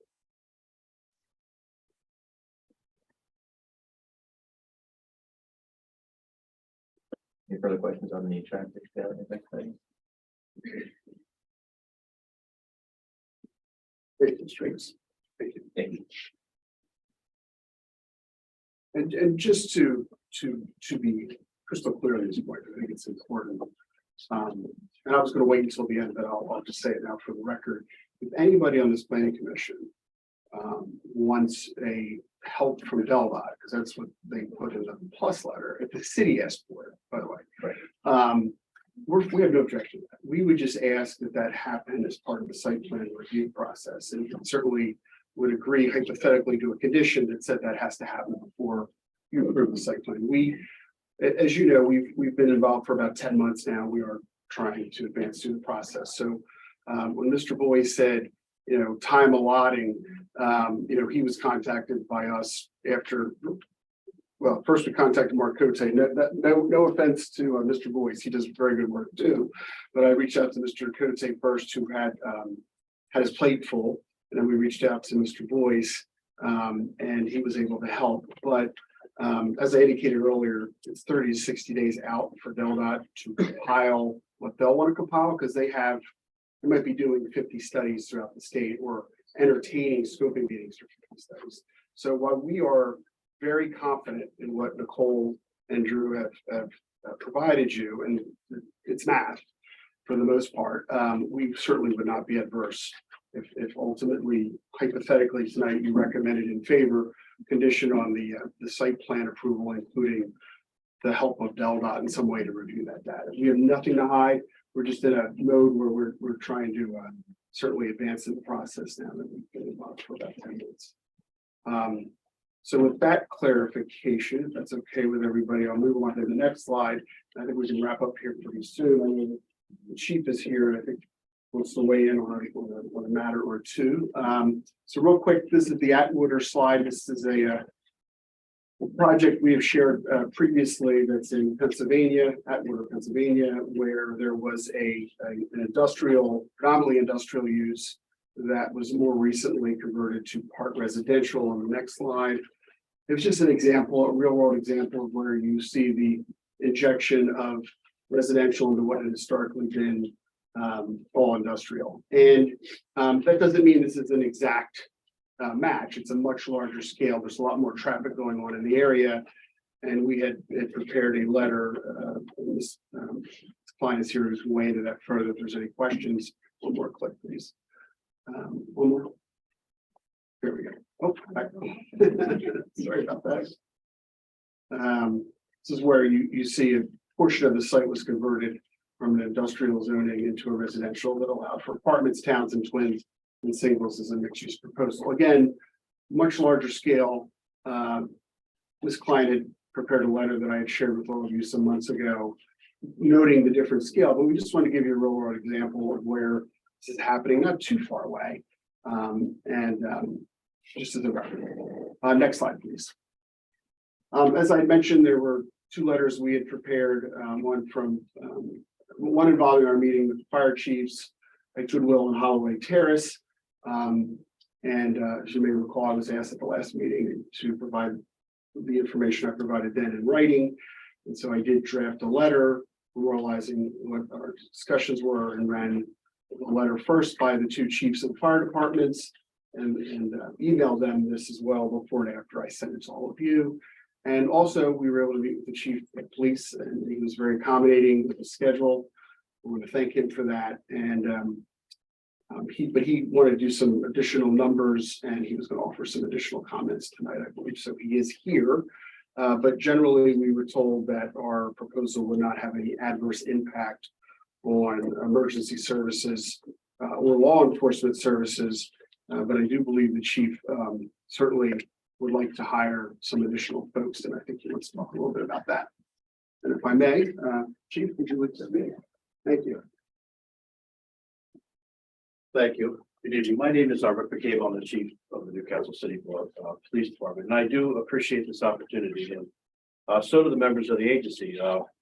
Factoring us in and decisions like that means a lot to us because we know that there's the potential for impact. So before I get into what we're proposing, I think it's probably a good idea that I talk to you about what we look like now, so that you get a better feel for why we're talking about the proposal we're going to make. So. We are budgeted for 19 sworn, one civilian position as it stands right now. We are at 17, which is the most I've seen since I've been the chief. So that just factors into what you're probably reading about when it comes to staffing and issues like that. We're still struggling to find applicants. So, but we're at 17, and the way we're structured, which over the last few years we've changed the way we structure our agency is. I'm the chief. I have two captains on either side, one that runs all the patrol, one that runs all the administrative. And underneath that, I can make a long list, but I won't bore you with those details. But they both have a lot of work. They both have a lot on the plates. And then what factors the community most effectively is the way that we are set at the patrol level. So we have 4 shifts that include 1 supervisor for each shift and 2 officers. That's on a good day. That's if there's no training scheduled, no vacation, no illness, no court. So on a very good day, we put 3 folks out on the street, a supervisor, 2 officers. What we ask from our folks now is that we highlight 2 areas that we believe has been very successful in keeping crime down in this area, and that is visibility and response time. We have a very quick response time. That's the beauty of working in an agency this size and the community this size. And then the visibility, it comes down to the way we mark our cars, what they say. We require that our patrol officers drive around and mark police cars in your traditional police uniform. So folks know who we are, where we're coming from. We believe it's had an impact. So I say that to say, when I first evaluated this, and we've certainly done it at a high level, and I really appreciate Sean's opportunities. He met with us a few times and gave us a good overview of what we're looking for or looking at. We factored in a few things. The first thing we talked about, and they are very amenable, is the short-term effect. And from my own experience, I was here, I hate to say how long ago this was, but when Boothurst was built, we noticed some issues in that building process that required a little bit more police presence back then. So we made some suggestions about site security and stuff like that, that sounds to me that the builder is willing to meet us with. So that would be very helpful in the beginning stages of this. The other concern that we brought that we feel like we have a solution to is if we're going to maintain the level of service we have now with our visibility, with our response time, we feel that we might need to increase our staffing. So I say I'm at 17 now, 18 and 19, we have yet to see. 18 was, they both had specific roles. The concept now is if we add 2 officers, that would take us to 21. That would put an additional patrol officer on each shift. We feel that with the development going up where it is now and increasing the population by, let's just say, if we go 2 per resident, 1,000. That's a pretty big increase for a community that's 5,500 according to the last census. And location is the other issue that we factored into this. Not the easiest to get to. So I don't know that we want to be running up and down Buttonwood Avenue. I think that's something that the Buttonwood community probably wouldn't want to see. But the idea is we would probably want to split the city into two sectors, a north and a south sector, just to kind of make it easy to illustrate. That would give our officers more opportunity to be specifically stationed up here, focus on the neighborhoods, the Buttonwoods, the Penn Valleys, Boothurst, Van Dyke, Newcastle Manor, as opposed to kind of bouncing around the way we are now. And that should increase presence a little bit more geographically. So there'd be on a full day, 2 officers north, 2 officers south. Obviously, they would adjust, depending on call volume and complaint volume. So this may actually help increase visibility in some of the neighborhoods that maybe were not quite that visible. So the other part to this would be, again, we're no different than any other agency. We're suffering with staffing issues. We're suffering with recruitment issues. To increase to a certain level would at least keep us at a level that we can function. We are at that kind of critical function right now. We lose 1 officer, we lose our effectiveness. So that increase may help us maintain a level of staffing that at least allows us to be what we call right now whole at 17. I didn't factor in, if you notice my math is off, there's 2 officers that are assigned to the criminal investigation. So I have 2 detectives. They're very busy. So when we lose somebody on patrol and we move somebody from the detectives back to patrol, that decreases our efficiency in that office as well. So having said that, the idea would be, I'm going to suggest to the city that we try to hire 2 more officers. Well, what does that look like? The range is it's a pretty wide range, but what I would say is, if we were to hire anywhere from recruit to patrolman, that range could go anywhere from $54,000 per officer up to $83,000. That's a salary that includes benefits and other things that may not factor into it, but that would be the high range if we hired a recruit or if we hired a certified officer. So the recruit would obviously be the lower number at 54,500, and then the patrolman, which is what the contract has us hiring certified officers at, would be around 83. It would cost about $8,000 to equip each officer. That's uniforms and all the gear that goes around our waist, and then 2 vehicles that we typically spend around $12,500 a year with the lease program we have with the vehicles that we want now. So those are the range. I'm sorry, could you repeat the vehicle amount again? Sure, $12,500 Each? each, and that's an annual cost. If we look at the lease cost that we're doing now on the 2023 Ford Explorer or Ford Explorer. And the number again to outfit them? That's 8,000 equipment 8,000. uniforms. Now, it doesn't include training because that can vary. There are other factors that would play into that, but overall, those are the numbers that would probably best represent what this would look like. And that would, just Chief McCabe, to clarify, get you to 19 officers, not, So that would get us to 21. So we so you're budgeted- already budgeted for the 2 that you're understaffed. That's correct. We're budgeted for 19 now. Okay, This would take it to 21. okay, thank you. So what would that total cost be? Just so I don't have to do the math right. So I gave you the range. I didn't do a total cost, but I'm going to say if for 2 officers, two cars, outfitting everybody, we're around 200,000. That's at the high range. Okay. Not if we hired a recruited judge. Thanks for this, Chief. It's helpful. I assume you're aware that there are 2 other significant developments going on in Newcastle now, an additional apartment block next to the Garrison and one proposed in the Gateway District. So are you factoring that in Thank this you. Yes. discussion? Yes, I am. Thank you. Thanks for being here, Chief. I appreciate it. Will there be a need to have a physical building in that area because of the distance? No, there would be no special requirements for us to have to be up there. We're actually very uniquely placed as it stands now where we are. So that wouldn't be an issue. There would be talk amongst the supervisors to say, look, especially on busy days, keep your north folks north. Don't get cut off by the railroad tracks, things like that. So, yeah. And could you talk more about mentioned about the issues, but with this project got started, could you to expand on what? Sure, so that's 25 years ago. I don't think we were quite equipped to deal with that. I don't think that, in case there's any builders in here that were part of that. We had a lot of thefts early on, and it took a lot of, and back then, now we were much smaller. I worked by myself.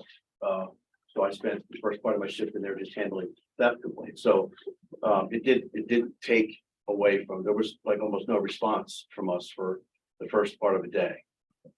After talking to the builder, I think we've come up with some, I think they've already got plans to prevent something like that from happening. Great, thank you for that. Mhm. All right, well, thank you so much for this opportunity, and good luck the rest of the night. Thank you. Thank you, sir. Thank you for coming. Try to wrap up here quickly. We're almost there, I promise. Next slide, please. Okay, so here are, I thought this would be timely. Here are the breakouts on the revenue projections through the various levels of taxation that we would encounter. We did meet with the town administrator in, I guess it was early to mid-January, and Mr. Rogers to go over these numbers. Our office, one of our certified public accountants looked over these numbers that were originally provided by our client through researching various databases in similar situations. I promised I would bring him to our next meeting in case there were any questions about how those numbers were verified or tested. I think Mr. Rogers had commented at the last meeting that the city was relatively satisfied. I don't know if we have the final word yet, but I certainly have Ted here in case there's any questions. If you'd like him to go through these numbers, we're happy to do that. Just one question. Just, I think last time we said the impact fees only go to Newcastle County, correct? That is correct. The one-time impact fee is actually to the school district. And it did double because their impact fee did double since when we started to where we are today. So that is one of the most significant costs, as you can see, of a one-time cost of over $5 million. And those are typically collected at building permit or CO, those fees per unit by the school district or the Department of Education. So it's the 264 that the city of Newcastle would be getting Yes, that is our That's correct. estimate. once everything's Once a up year. and running. That's correct. So we heard the chief talk about, I was listening to doing the math as he was talking, and he was estimating, I think, at the high end at 200. So we certainly are covering that. And I think what's interesting, and we did have a sense of this, when we did talk to him, that there are needs of a place in the city. And so this is not, the need for two officers is not driven by us standing alone. It actually helps provide better coverage throughout the city, which is, excuse the expression, I think a win-win opportunity that this project would help partially fund.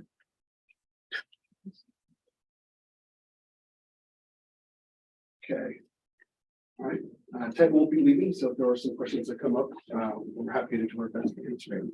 Thank you. Next slide, please. I think we covered a lot of these. I just want to click them all off. Williams. We've talked over the months about the benefits we think of big box type development versus a mixed use. And why it is a rational option. There are certainly multiple options here. We think it's certainly one that has merit, that will bring badly needed housing in the area, and handsome housing that's well planned with high-end materials, with a broad range of housing types, with apartments, towns, twins, and singles. We did note the article in the newspaper at one of our meetings where Delaware has one of the highest residential rent increases, or had in between 2019 and 2021. Certainly by putting more product on the market, that helps to address that to some degree. It takes multiple projects, but this certainly would be a step in the right direction. The views obviously would be wasted on additional warehousing in our opinion.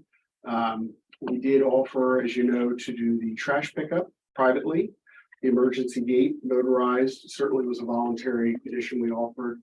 Tying our concept plan to the rezoning so that what you see is what you get. And we did commit to the chief that we would monitor through video and other tools of recording of the site while construction is ongoing, in case we have a problem with thieves taking materials from the site. That would help him. As he mentioned, I think a prior project, they ran into a problem with a lot of calls on thefts. So we would monitor our site, we'd create security there, and we would at a minimum videotape that and make sure we advertise that so folks would know if they're coming in and out, they're going to be seen, help reduce any calls that he may have. Again, I mentioned the walkability and the interconnection and the possible future interconnections. This could help facilitate. We had talked about meeting with state legislators during the concept plan / site plan review to talk about other ways we could connect and other monies to help us connect. Kind of aren't there yet because we do got to check. We do need to check this box certainly first, or ideally check this box first regarding the city's desire for this type of use at this location. And an amendment certainly to your comp plan and your zoning map to allow this type of use in this area. Next slide, please.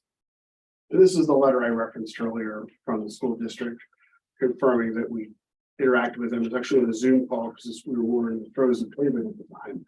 It was not in person, but it was a video, and their support for this project, making it very clear that they very much would like to see residential type use they could connect with than any industrial type use next door. And there's the final slide, which is one of the pictures that we shared earlier.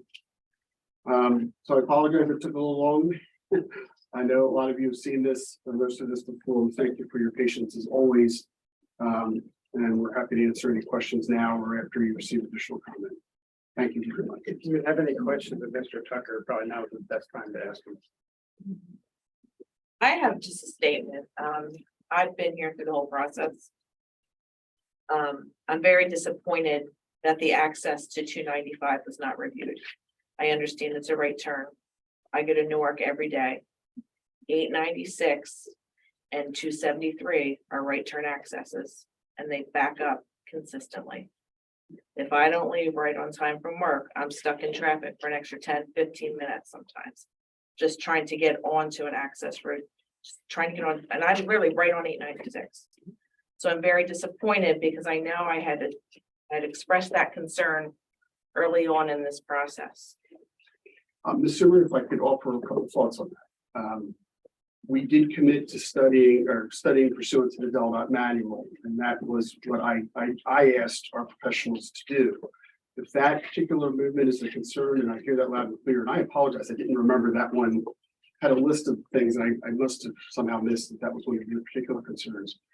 We would certainly be happy to supplement the study during the site plan review to include that movement out of your specific concerns, because I apologize, I had forgotten that. And our professionals were doing as told, follow the DelDOT manual. So I'll make that representation that we would do that as a supplement, assuming we were able to move forward during the site plan process. And then just one other clarification. I understand the trash pickup. Was snow removal ever discussed? I mean, obviously this year there would be no snow removal. You never know, right? I don't recall, would that be? The way that that's a good question, and I think we only touched on it briefly at one of the prior meetings. So the way that would be formulated is for the rentals, it should certainly be the apartments at a minimum. That would be included in your monthly rent payment. It would be handled by the owner, my client, or a future owner if it wasn't my client. But right now, my client has no plans to sell the property. For the singles in particular that may be sold fee simple, and again, that's still being looked at. If they're not rentals, but they're sold fee simple, then we would do a traditional maintenance corporation document that would require the owners to maintain and plow their streets. The way that typically works in other jurisdictions that I practice in is the developer's responsible to do it until the streets are fully turned over, which is usually around 90% where they put the final coat on. So we would have a legal mechanism in place and a private mechanism in place through recorded covenants to make sure the snow removal was not the burden of the city. Would that be like the same type of agreement as the trash removal then? Yes, you'd be willing to incorporate that in the covenant. Yes. Thank you. May I ask you one? You talked about the buffer on the wetlands along that same line. How are you gonna preserve that? What's the mechanism? My thought on that, Mr. Walton, would be to put a note on the plan indicating that that is a conservation eased area in perpetuity. But I would certainly be open to other mechanisms to accomplish that. That's one method I've seen used by at least one other jurisdiction. Thank you. You just say that all the streets could be private as well, similar to the trash pickup, or just anything that's not fee simple subdivided. We are happy either way. If the city wants them, I think my client offered that. If the city doesn't want them, we're happy to maintain them privately. And we would cover the snow removal either way. What would be the mechanism if it was private? A recorded covenant. I mean, the HOA, Well, for the property my client would continue to own, we'd have to do that, I think, most logically by a covenant. I think there's a couple mechanisms in which cases. That's what you're asking. So that would be a covenant that would run in the benefit of the city, to the benefit of the city, if it was kept. That is, let's just use the apartments, for example. We'd have a covenant that said we will do the snow removal for there. Those areas for anything that would be sold, and I think that would be a section by section issue. Then we would have a private maintenance corporation that would be a covenant where everybody who buys, and this is similar to what Newcastle County does. In fact, we follow their model because it's already printed in the book, where each person who buys is obligated to pay into a maintenance corporation that covers snow removal. So when we sell fee simple, there would be a private document recorded that all the homeowners would be bound to follow. And that's by way of example what Newcastle County does. For things that my client would keep, we would do a covenant. I would propose we do a covenant in favor of the city, but we are open to a variety of mechanisms if there's one preferred over the other. Any other questions at this time? Well, thank you. Thank you, Chairman, and thank you, everybody, for your patience. Thank you. And the city planner? Yes. At the Max's recommendation, we'll now, Chris Rogers, city planner to. thank you, Mr. Chairman. AECom continues to recommend disapproval of the revised ordinance 536 in accordance with our recommendations made at the November 26, 2022 Planning Commission meeting. If the Planning Commission is inclined to make a favorable recommendation to the City Council, we recommend the following. That the traffic impact study submitted on February 22nd, 2023 be reviewed and approved by AECom, and any necessary improvements identified in the approved TIS be a condition of the rezoning or subsequent site plan approval. And I'm going to defer to Mr. Walton on the implications of as a condition of the rezoning or site plan approval when I'm done. That the applicant submit evidence as required by the city that the portion of Lucan's Drive within the city has been built to the appropriate DelDOT and/or city standards prior to acceptance by the city. Said evidence should be submitted as a condition of site plan approval. That the portion of Lucan's Drive located outside of city limits, that is between Cherry Lane and the railroad tracks, be dedicated to and accepted by DelDOT prior to or concurrently with the acceptance of the city portion of Lucan's Drive by the city. Something that we haven't discussed this evening, but I wanted to get it on the record. In accordance with plus comments made June 21st, 2022, the comprehensive plan component of ordinance 536 be reviewed by plus prior to city council taking action on ordinance 536.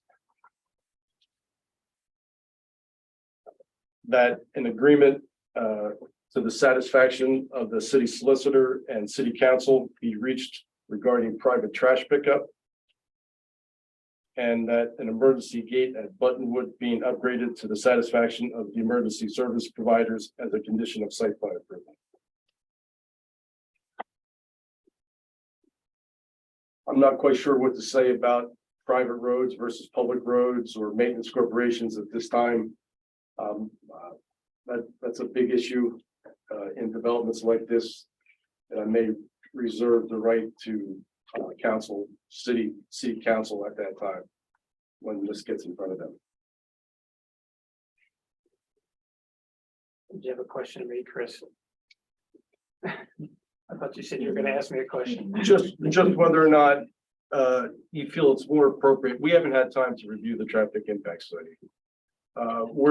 I'm fairly satisfied that the level of service conclusions in the traffic impact study are going to bear out the way Ms. Klein and Mr. Boyd said they would. We're mostly concerned about the geometry of the intersection of Cherry Lane and Lukens Drive. And that's part of the traffic impact study that we haven't had a chance to review. And my question is,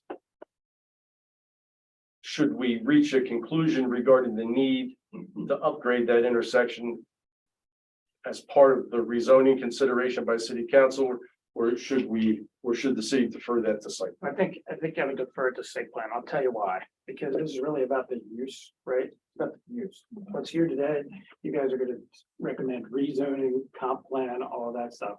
There's a lot that I've heard today. That's a lot of stuff, right? We're gonna put in a gate and we're gonna put in, we're gonna say, there's all of these things. There's details that tend to be to work out.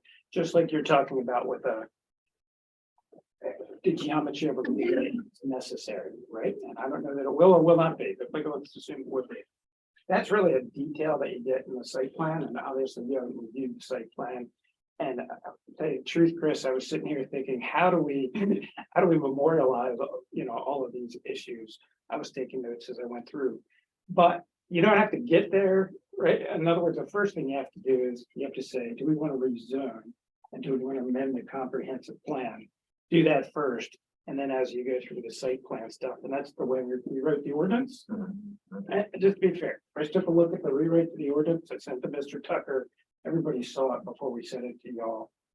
But that's my take, Chris. That's the time to button up all the details. It's in the site plan.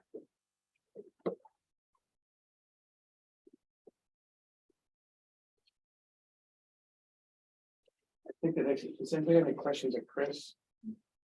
If not, I think. Yes, let's, yeah. If anyone would like to make a comment, please come to the podium. Please sign your name and address on there. So can I set a ground rule? I'm Yes, gonna sir. set a timer on my phone, but I'm not. So you do it? Yeah. Good. All right, that way I don't have to do it. We have a system.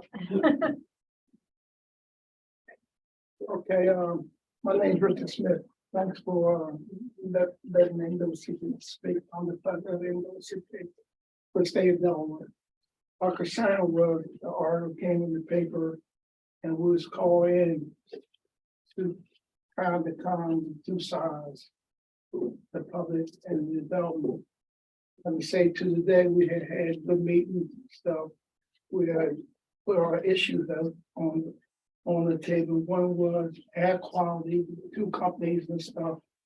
That you got new folks moving up in the area, and air quality is a very big thing. With our little Delta, they asked to put in new equipment of air quality haven't been done yet. That's a company issue. The other thing is wetlands. Talking about the wetland for today, we're very concerned about wetland stuff. The other thing is the flood. You guys talk about the height of the flood and stuff like that. I worked for 42 years. I know about floods. I know about the port need a whole new dock if we come in concept. I know that these developments did some work on the dock not so long ago to raise it because we was talking about putting River Edge, the port back there. So it was a hot issue, but the port decided to go up to Edgewater. Next thing is the historic part. of the whole project, which is Buttonwood. Buttonwood had been getting squeezed already, and you had warehouses and warehouses on each side of it. Now, the concern about the special gate, we're very concerned that that gate. Okay, we're very concerned about that gate is motivated, case of emergency, and we're concerned about if a fire breakout with that small road, how would the impact be with the residents that live back there? And how would they be alerted that there's a fire and they would have to get out of that community? So that's our concern, but the history of the development and the industry and the neighborhood folks, they can speak for themselves right now. We are going along with the program.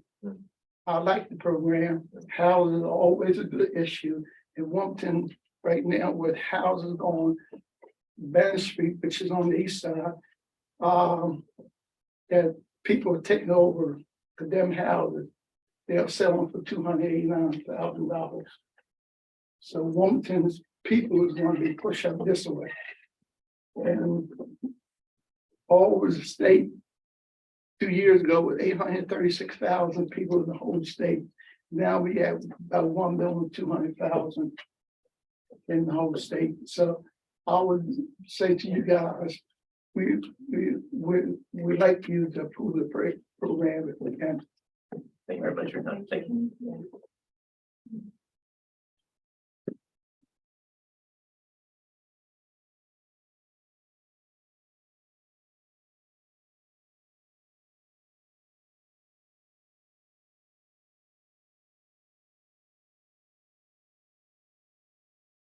Good evening, Commission. My name's Phil Gross. I'm from 1301 13th Street. First, let me kind of mirror our city planner and Commissioner Zoomer. My two real problems that need to be addressed, and I feel sooner than later, are Lukens and Cherry Lane, and at the end of Cherry Lane. A friend of mine owns a building at 55. And I work there sometimes, and I can tell you, there are waits of 5-6 minutes at that intersection. It needs to be addressed. I mean, today, tomorrow, next year, whenever. Originally, I was against the project. After a year and a half of being involved with it, and the willingness of the developer and the attorney to meet has really shed a lot of light on the project. And now with the NAACP and finally area residents, which will be impacted the most, they've been involved and they've been welcomed. And as you'll hear from them personally, what their views on the project are. I think one of the biggest things that has heightened my sense for the project and the impact on the environment, health issues, traffic issues, is because now running for council, I don't know what I'm going to be up against. If I win, I'll have to say yay or nay on the project. So I think that's given me a whole lot of insight into it. And basically, to sum it up, I think if the traffic studies pan out and they're okay, and the developer keeps his promise as far as installing or getting the state to install air quality monitoring, because you have Croton and Fuji right there. And if they haven't increased cancer issues with the community since their existence, brownfields before that, I don't know what else to say about that, but I think as long as the developer is willing to not only include the area community as well as residents in the city of Newcastle, as the site plans get finalized, I'm okay with it, but I just don't want tonight's approval or not approval to be the end of the road and the end of the subject with the developers and the attorney. I feel strongly that they're good for their word and they'll do what they should. Thank you.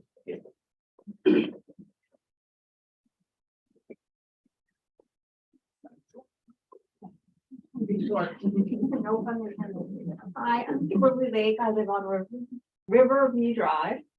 Excuse me, could you repeat your name, please? Oh, Kimberly Lake, Lake.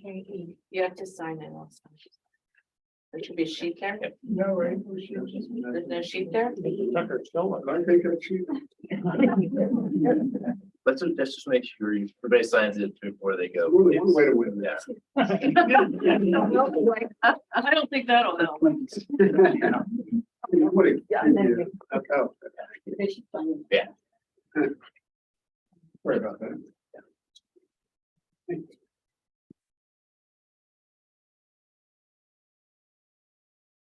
Anyway, so I live on Riverview, which backs right up against Luton's Drive and towards the residential side where I do have issues with some of the companies that are back there. There's only one, actually, and it's taken quality of life away from me.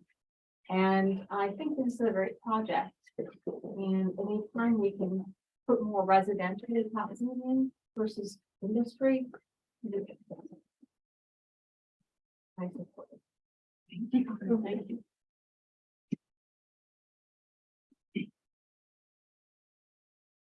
Thank you. My name is Ron Handy. I am the first vice president of the NAACP Bear Branch, and I'm also co-chair of Newcastle Prevention Coalition. I just want to say that since we have been involved with this, that the developers have done everything that they said they were going to do. They've been very open and very honest, very transparent. This is the opportunity for community and the business to come together and work on some issues that we've had. We know that we are an EJ community and the opportunity to have the people, DENREC to step up and do what the regulations say or change the regulations to make sure that we have a safe community. And we know that if this community is taken care of, the surrounding communities will also be taken care of. We already know the history about pollution. We already know the history about the things that happen in the community. What we're here to do is move forward today. We don't want to speak about all the things that have been done. We already know that. Let's start today, do what's right, and then to let everybody know that we will be the watchdog to make sure that things going forward are done in the correct way. Yes, I know you like that. And we will see this project all the way through. Okay? Thank you.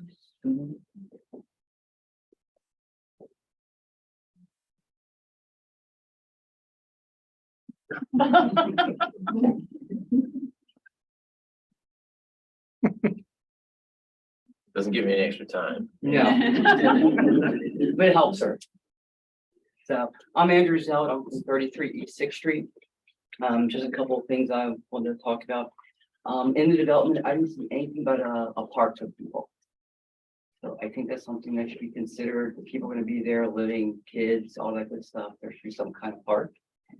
Also, electric car hookups. That's the new technology.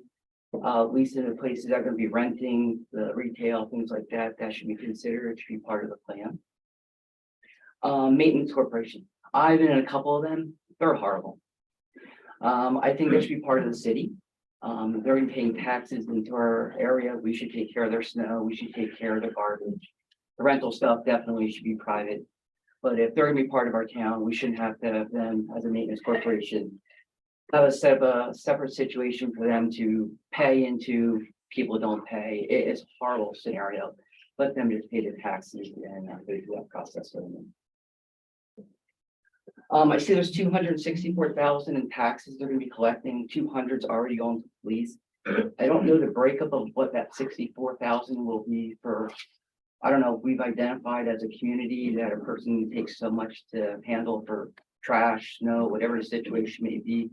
But we should take into consideration, make sure that it's gonna meet all of our needs.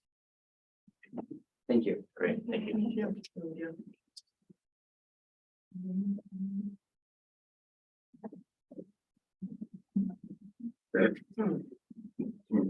else care to make public comment?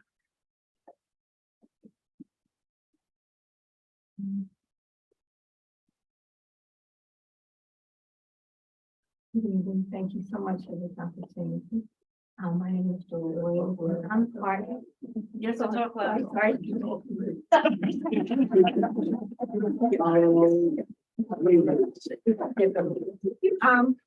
name is Dora Williams. Can everybody hear me now? Kind of, sort of. Okay, and. Use your outside voice. Let me try to do. All right. The microphone is not on, I'm sorry. Oh, that's okay. All right, let me stand back. Oh, yeah, maybe this is better. Yeah. Okay. My name is Dora Williams. Is that better? Better. Good. Okay. Okay. And I am from Route 9 corridor. I am part of Newcastle Prevention Coalition, but I'm also part of Delaware Concern for Environmental Justice. And the legacy pollution that our NAACP president talked about, it is very much a part of our lives. And Crota, Fujifilm, and there's an auto place back there that raises HE double hockey sticks. So we are really concerned that if any kind of heavy industry project is put back there, it's only going to add to the pollution as well as our health outcomes.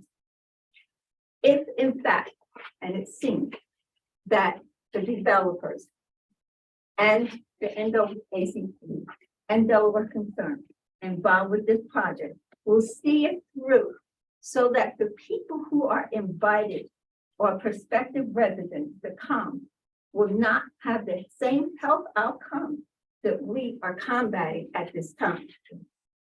If the state cleans up their act for us as well as the prospective residents, it will be well with us as well with the city of Newcastle. And I would thank the city of Newcastle for their vigilance on this and for accepting us, welcoming us in this project. And that we will make sure that when they build this project, that it will be energy efficient, maybe not as much gas, but a little electric, a little solar. And things will be monitored so that there is mitigation for the wetlands as well as the 100-year floodplain. Thank you so much. Did you sign in? Oh,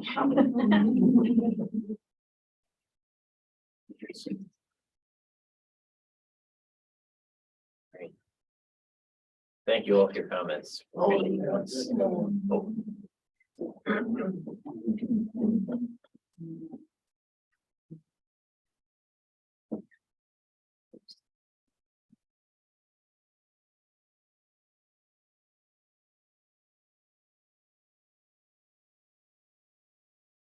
Good evening, everyone. My name is Jeanette Sloan, and I'm a resident of Park, and Kimberly is my neighbor. And so I agree with her with regards to residential would be improvement to warehouses, and because we're not looking for any more pollution or trucks. So we welcome families into the community. And I think it's about time that we revitalize the Route 9 corridor with some new life. Thank you. It's still open. Could you please silence your phones? Respect for the people talking, please. Thank you. We agreed to meet with the bridge coming up real soon. Met with the director today and the chairman. We are going to meet with Deldoc, Secretary Garvey. We are meeting with the developer, and we're all going to sit around the table. We're going to meet with Newcastle County, Newcastle City, and let's work on this problem together. I think these issues that they're talking about affect people and people's lives. Let's be partnerships instead of us coming to city council when the days came and stuff like that.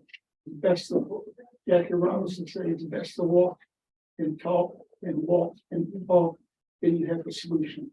I think we only want solution, we only want things done.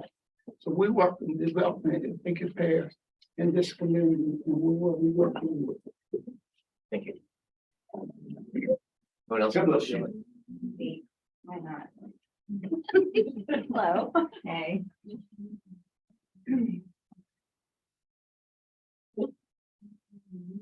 My name is Karen Igo. I actually moved out of the city partly because I was so sick of dealing with this issue.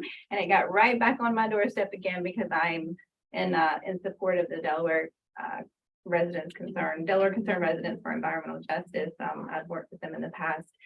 I feel strongly about this project. I had to agree with the planner as well as Phil Kane, who runs our Delaware Emergency Management Agency, that this land should not be developed. Or I'm not sure if you say not developed at all, but that's what I think. I think we need every square inch of green space that we can have at this point, especially if it's anywhere close to wetlands. And this is wetlands and it is a floodplain, period. But that being said, I'm in support of my neighbors and my community.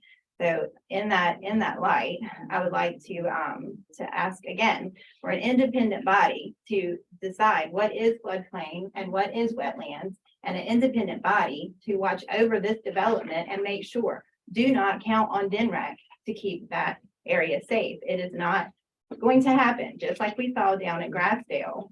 In addition to that, all electric, no gas in this development. Number one, gas is being phased out all over. It's a fossil fuel. It is causing the air quality that they're all concerned about.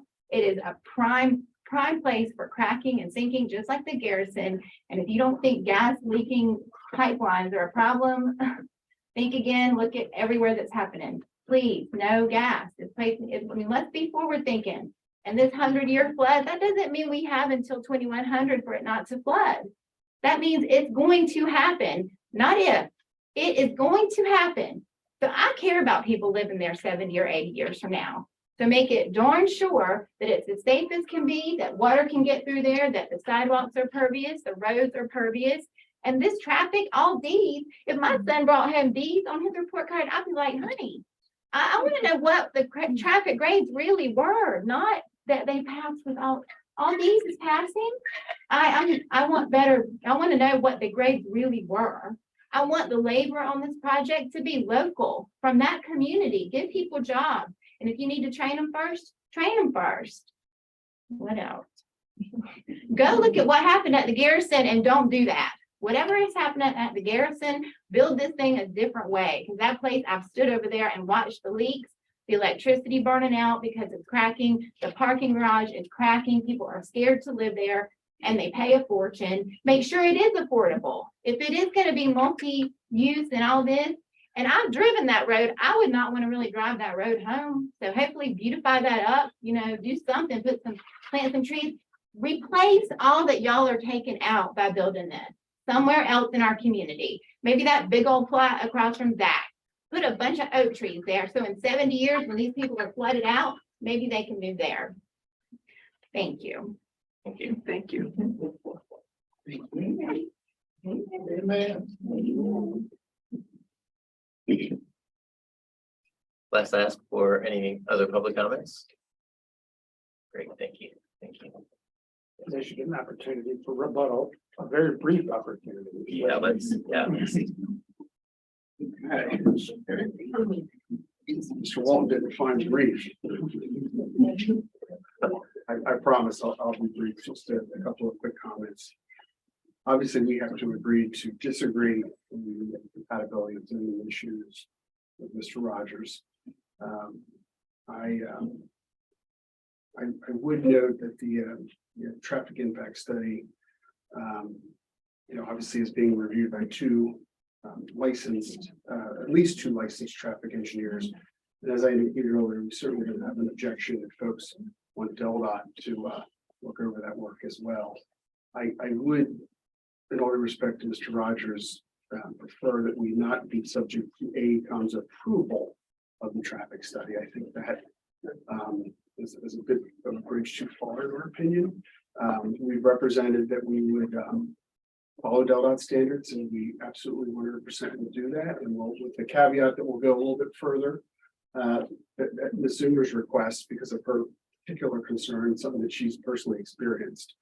We certainly don't have the objection to Mr. Rogers or any comments about the study, but we would ask you to condition our ultimate approval on AECom's approval of our traffic study. And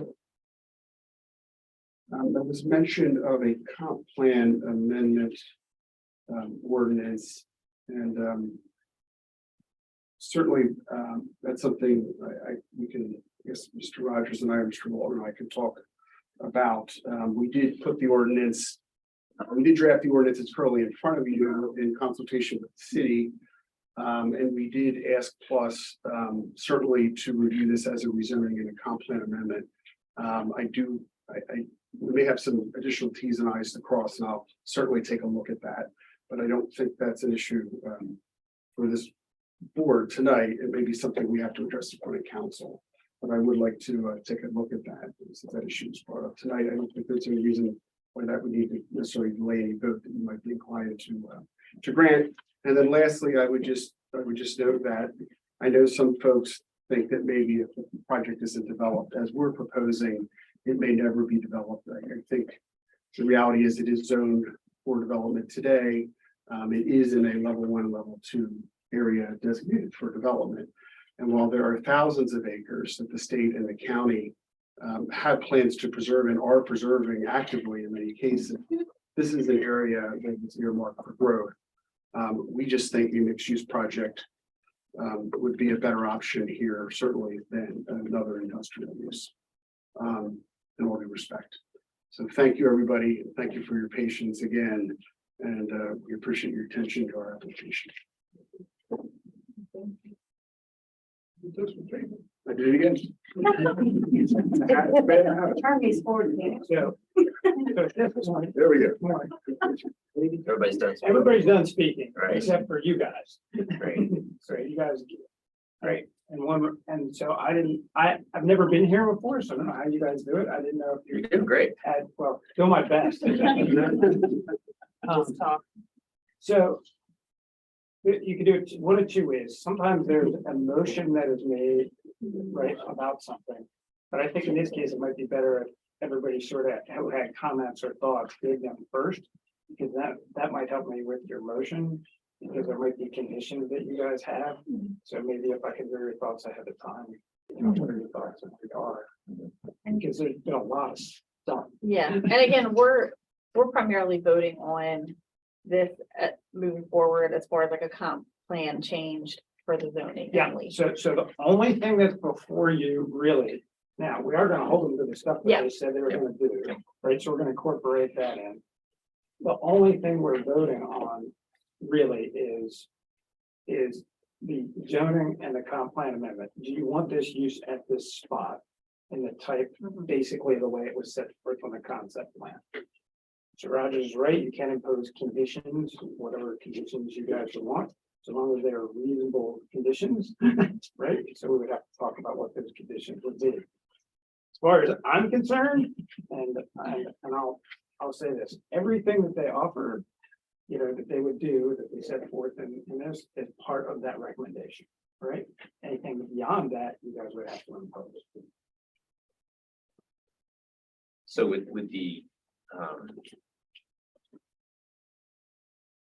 ordinance that you gave us to revise, would we have to make changes to that to add conditions? In order to- No, I would work, so some of the, as Chris and I had a colloquy, some of that stuff is gonna be at the site plan stage, right, in the future. We would have to figure that out. It was the first time I've seen most of them, but we have to figure out how that would work. But I'm just saying as a baseline, you know, how that would be imposed, I don't know, but as a baseline, we would figure it out, obviously, before it went to council, how that's gonna go. I just want to make sure that what we're delivering, either yay or nay to council, encompasses everything that's been discussed. Without actually putting it down in writing. Yeah, so we're gonna get that in writing, so I'll have it, we're gonna get it in writing before it goes to council, we're gonna get all those representations. Rich and I will go through it, send it to Mr. Tucker to make sure we have it all together, and that will be part of what goes to council. This isn't the game about you. I just want, whatever they said, we're gonna get it on a piece of paper and that'll go to council. It would be impossible to do it in the setting. At this hour. Anyone else? Comments, questions, discussion? One of our audience members mentioned something about air quality monitoring by the state. I don't recall that being discussed, and it could have been the meeting where I wasn't here. Did anybody, was there any discussion about the state monitoring the air quality of the area? I think, if I may, Please. Please. if I remember from previous meetings, and again, as was stated tonight, I think the idea is that since there will be more residents here, it will encourage Delta to be more diligent in its imposition of air quality enforcement. DNRAC. What did I say? It will encourage Delta to be more vigilant in enforcing the air quality regulations. May I make a quick addition? I'm so very sorry, we're done with public comment. It's a discussion. I'm very sorry. That's not what they'll that though. Right. I know. It's We made that correction. Okay. Thank you. Yeah, that does help. Thank you. I guess, one last thing, can we make a, contingency? I understand that the builder has stated they will in perpetuity take care of the trash removal and the snow responsibility possibly as well, but can we get a fiscal impact on that either way? Because my understanding is that if you require somebody to pay an HOA who's paying taxes for the same services everybody else gets, for instance, I pay taxes, I get those services, they're paying the same taxes as me, they're not getting a discount, that it could eventually be challenged. So it's part of the approval. Some in Newark, we have this all the time. Because Newark, they like streets. And so they're private streets, there's a lot of dispute over that. So long as it's in the reported documents, right? And if that's the way you took title and you knew about it, then it's fine to do, and you can make those representations. As far as a fiscal impact for trash, I would have no idea even where to start, because I've only been here for 2 weeks. So I have no idea where to start. I mean, can we require a study as part of? Can we make it as part of the site plan thing? I think it would be. Yeah, can we make Right, an so it impact would be- just to be Yeah. part of the Yeah, you can ask- contingency if Yeah. we Yes, should vote? the to answer approve? is right, contingent upon a review. I think it's a review of the cost of trash and refuse service. City pays versus the cost of trash and refuse the developer pays. Because I would like it to be comparable to what the city provides, including yard waste and recycling as well. And I take the argument about HOA, not so much fun. I also don't like them, so every city that would be better. I had a couple thoughts. Are you finished? Yes, thank you. Okay. One is something I've thought about and mentioned to a couple people already. I mean, a lot of the things that the public brought up tonight are important and not in our scope. But I think we could raise to city council that we could easily put in place an emergency notification system where you could get a notice on your phone. That software exists. It's probably available from the state. And that would assuage some of the concerns of people that there could be a fire and they wouldn't know about it, or some emergency condition. I mean, God knows today weird things happen all the time.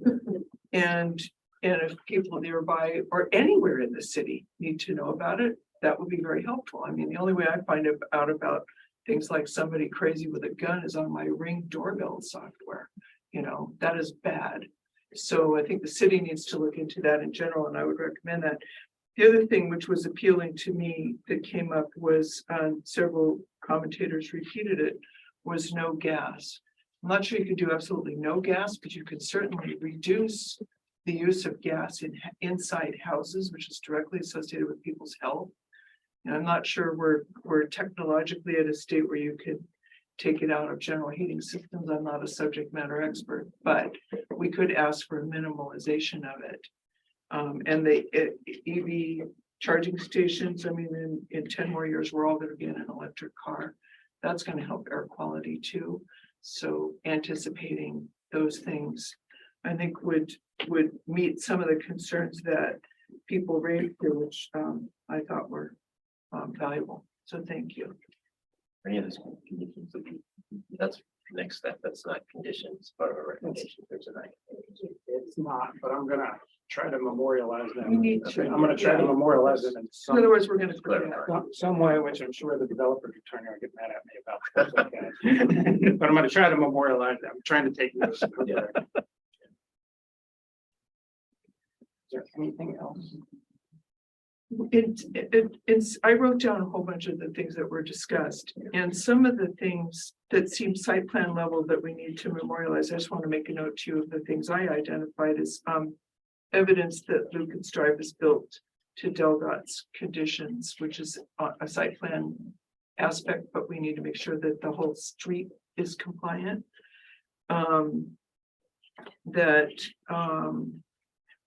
The plus comp plan is reviewed by plus before it's finally approved. I think that's actually part of this motion. Right? One of the conditions pretty comfort, right? Yeah, It's just a recommendation. yeah. And then we did talk about trash, and the gate also was important. The other things which seem part of what we're doing is ensuring there's a conservation easement, which is promised, but needs to be memorialized. That we accept the recommendation of Chief McCabe for additional police support, but note that that's part of all of the developments that we're considering in the city. It's not just this. So the burden is not entirely taken up by the revenue that's associated with this project. And I agree that getting DelDOT involved in reviewing, especially that is it 295 access for you? Yes. Is important, but I also agree that AECom can recommend, but they're not a decider in this case. I have a small addendum to some of those. So we had a promise, and the developer's attorney can yell at me if he doesn't agree with it, but we had a promise that we would have the gate. We had a promise that we would have a conservation easement. Yeah. As far as I'm concerned, those are already tied in, so we need to make something separate about that.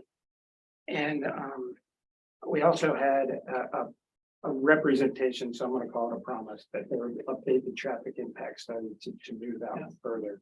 So to me, instead of mucking up our motion, we know that that's already in there. We just made a record about it. So That's good. So that's part of it. It's just me being a consultant. Understood. That's what I do. Understood. I will say on the comp plan, that is not one, I mean, that was brought up. That I believe, correct me if I'm wrong, but I believe that's a condition of the Office of State Planning. Okay. And so they either have to go back to plus or Office of State Planning has to say, that's okay. Okay. Right? So leave it to the Office of State Planning. So if I may sort of backtrack now that I've said that, the condition would be the developer is to look into the reduction or minimalization of gas. Look into, because we can't mandate that.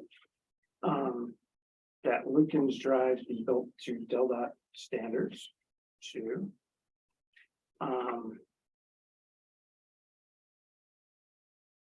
And 3, they have to satisfy the Office of State Planning requirements, I'm gonna call it. Okay, so that means the gate, the police, and we also talked about the police support. That's not really a recommendation on this development, that's just something that they're gonna have. It's gonna happen. Certainly, It's a factor. it's a factor, right? But that's for them to decide. I'm sure the chief will be asked to go, so I'm leaving that out of your motion. He sees them every meeting. So the chief will have an opportunity to present that there, so I don't know that it needs to be a condition of this motion.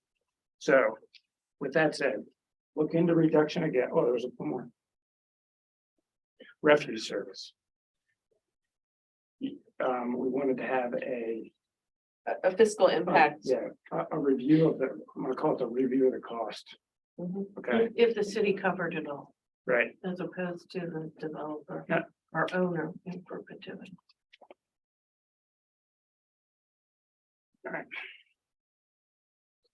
So, And before we get finalized, I mean, what of Chris's suggestions would we consider as conditions or just as? you can take any or all of his suggestions and make them part of it. I just want to make sure that if we all heard those and wanted to. So right now, the conditions are, one, look at cost of refuse service, two, look into reducing gas, three, look into drive both the others. Four, Office of State Planning, needs to bless it. And those are the four. Are there any other of Chris's statements that you want to add into? And I know, and then five would have been, I'm sorry, I just thought about this, but you did say you would like the AECom's review. Right, Review, but review, not approve. but not necessarily approve. Just trying to keep on straight. Chris, does that address most of your recommendations? I just want to clarify regarding Lucan's Drive, whether or not you're incorporating the recommendation that the portion outside of the city limits be dedicated to Delta. Because that's a lot. And, you know, being built to Delta standards without having Delta fully involved in looking at taking dedication of it is two different things, and it would be difficult to do. So, Without Delta's full involvement. so. Bear with me. I'm uncomfortable making that a condition of this approval. We could get to that one with the site plan. I think that needs more study on how that's done. So if that's still an issue, you can deal with a site plan. It's your site plan. It's more of a buy rate, but you can add reasonable conditions with the site plan. Right? This is a question of whether or not you like the use. I don't mean to diminish that when the road's got to be dealt with at some point in time, but I just don't think as we sit right here today that we have enough information on that. Like, how are you going to do it? Right? Like, I just don't know. So with all respect, Chris, I just think that's a later in the process kind of thing. But I don't want to forget about it. Something we need to deal with. I just think it's hard to hear. We need our general ledger of ideas. Are you the person who's gonna keep that? Yeah. General ledger. Right, and I think you're getting to what I was just thinking about too, is in addition to our conditions to the ordinance that we're sending to city council. Have like a laundry list of, not a laundry list, golly, just a short list of items to consider, but not necessarily conditions tied to the, I think that's right. does that make sense? Is that what you're thinking? I think Something to address when we so. get, when it's at the site plan. Because, yes, because I think city council is right now the blind man and the elephant on this, and it worries me that if they don't get into the depth of the things we've considered, they may make decisions which abnegate all this work we've been through. You know, we've done a lot of work here to try to understand this whole project, and you know, I don't want to see it just go away because somebody didn't understand our careful thought process, you know, in that process. So it doesn't have to be part of it, but we had talked about this, I think, in an earlier meeting, that how do we send the message up? Because honestly, the last message we sent up, I don't think they listened to. Hope they listen to this one. You know, we spent a lot of time thinking about this. We're going to make a vote here that reflects what we think about it. You know, Can I just get clear? So when if we say we approve this or just, and it goes to the next step for site plan, that's what, it's gonna come back to us anyway at site plan, and so we Yes. can discuss it again when that comes to us on the second go around with site plan. That's correct. So let me make sure we're very clear. If the zoning and the comp plan goes through, it becomes something called what they call a buy rate plan. Okay, so you're gonna have all of these conditions because then it meets the code. You as the planning commission, if it meets all the requirements, then you would have to approve it, but you can impose reasonable conditions on that plan, right, as it goes through. I'm sure the developer's taking notes about the gas, about the refuse service, about Lucan's Drive, et cetera, right? So those things would be those are reasonable things, and it gives us a little bit more time to study those or figure those out or give them a bit more time. If you think about it, those are very granular sort of issues. How's it gonna be built, electric charging, all these things we talk about. Our big level thing here is, do we want this use or not? That's where we are to council, and we go through the site plan. I know when it was started, well, before my time, we were gonna try to lump all that stuff in together, but it didn't seem to work out that way. So that's where we are today, and just like I was talking with Chris about the road, gotta figure out where the road's gonna go, but I haven't had enough. I've been here 2 weeks, so still on. So can I like motions to be made in the affirmative. So I'm gonna propose one, and if it works, you guys can, somebody could say so moved. And then we could go on that way, so you don't have to repeat it, because it can be kind of long. Yeah. All right, I'm for that.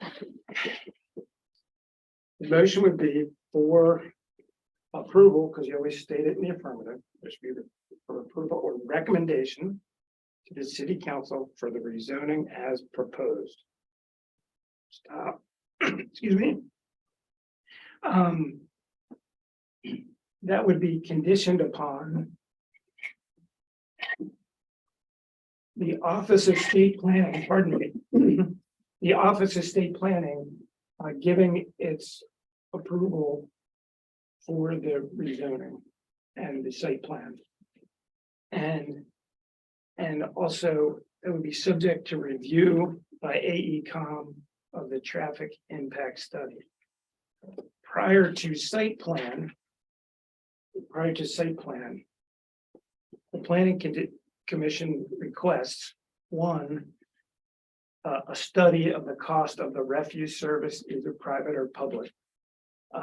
Two, a representation or an attempt by the developer to reduce the gas input into the project. And three, a resolution of Lucan's Drive being built to DelDOT standards and the transfer. Did I accurately get all your conditions? Is there anything I missed? That sounds like a good motion. Somebody say so moved. So moved. Second. I'll second Rivera. So you go further discussion, you go further. Right, discussion. further discussion.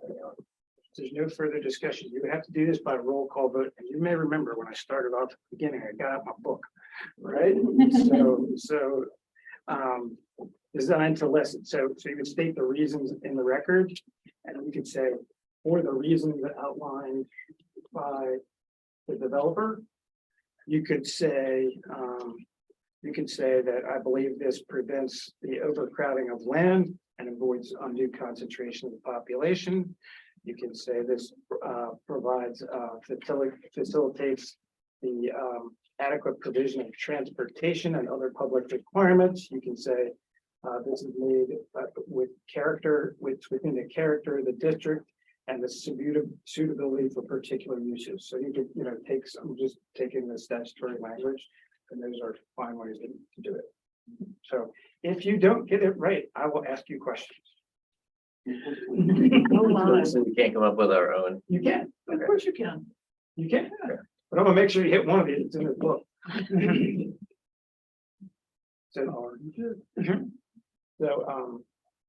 So, and also, if you like what the person said before, you can say for the reasons stated by my What he predecessor. Right, so do you want to start at this end or where to vote? Me? Minute. Okay, so what do I have to vote? Good. And, Or no? okay, yes, What are your reasons for that? that means I have to come up with all the reasons. I just want, I have my list. You want me to go first? Yeah. Go, Okay, I vote yes. I have 8 reasons. Community supports it, number 1. Number 2, something's going to be built there anyway. Let it be something green and beautiful. 3, occupancy of other developments are successful and we need the housing. 4, Newcastle can accommodate the growth. 5, it's next to the school and that's a good thing. 6, it brings people and prosperity to the city. 7, it preserves a view of the bridge that we're so proud of and is so beautiful. And 8, I haven't heard any overwhelming reason not to do it. Can I ask you for an addendum? You can. Does this promote the health, safety, and general welfare of the city of Newcastle? Yes, I think that's what the community told us. Okay, and then does this conserve the value of buildings and encourage the most appropriate use of land in that area? Yes. Okay. I so move and state those are my reasons. I, Did you adopt the reasons? yes, Or just stated? yes, thank you. I vote yes. And the statement you just read about conservation, can you read that? So does, and what my Because I just question want to was, summarize does it- what I have written down for the reason why I want to read it. does it match the character of the district and its particular suitability for particular uses? And does it have a view to conserving the value of buildings and encouraging the most appropriate use of the land throughout the municipality? Yes, for that reason, I vote yes. I vote yes for the same reason.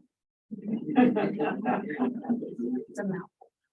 I vote yes as a combination, because I like the fact that the community supports it as well, in addition to the use of the. And do you incorporate the statements of anybody else who has already spoken? Everyone. Very good. I vote yes, and I agree with my predecessor. Yeah. Predecessor. Okay, so do we incorporate Yeah. everybody else's? Got it. I vote yes. Number one, because the community supports it. Number two, like everyone else said. You incorporate that by reference into your vote. And I had my whole list, but you hit it I beat you. line for line. So what Cynthia said, and Tamara, and Kristen, and Matt, vote yes. I vote yes. All right. So here's the way it's gonna work. I'm gonna work with Chris. And we're gonna try to get all that stuff written out, and then we'll get a recommendation together. And then we'll write it up so it goes to council. And it's written up, obviously, we can't convene a meeting to be able to do that in a sufficient amount of time. It's certainly, I'll have the chair, and we'll try to go through the tape and make it as accurate as possible, and we'll make sure everybody gets a copy. And that'll include all the conditions and all the things that we have. And at that point, that's the way we're gonna have to handle the recommendation, because we usually have to bring you back and have the vote, so we don't have enough time. So. all right, Mr. Chair, I'm Thank turning it you. back over to you. Thank you. I would like to propose that we table item 6 to the next meeting. Chris, thank you for your work, for providing us the additional information for the comprehensive plan report, but I'd like to suggest that we move that to the next meeting. Comments from commissioners? I think we made a lot of comments this evening. but- I would like to make a comment. Sure. I feel this group has come a long way in terms of our ability to communicate with each other and to have open dialogue and do it in the way that makes lawyers happy. And, I feel really good about where we are as a commission, and I want to thank all of you. Because I know I've been pretty grumpy some of the time, but I'm really quite happy with where we are. So thank you all for making the effort. It's been worth it. Any other comments? I did have two. One, I'd like to echo what Cynthia said. I'm very proud of the work we put into this. This has not been easy. And we're not done, obviously, but I appreciate the enthusiasm and the energy of the group as well. I think it's very good. And I appreciate Chris's contributions as well. And appreciate that. I'd also like to say that just real quick, I just want to take accountability. There are a couple items in the last month's minutes that I did not follow through with. And I will follow through with that for the next meeting. With that being said, I would like to ask for a motion to adjourn. So moved. Ray Rivera, I'll motion to adjourn. Motion to adjourn, second. Kristen Zumar, second. All those in favor? Aye. Thank you all very much. Thank you all. Yes. Thank you.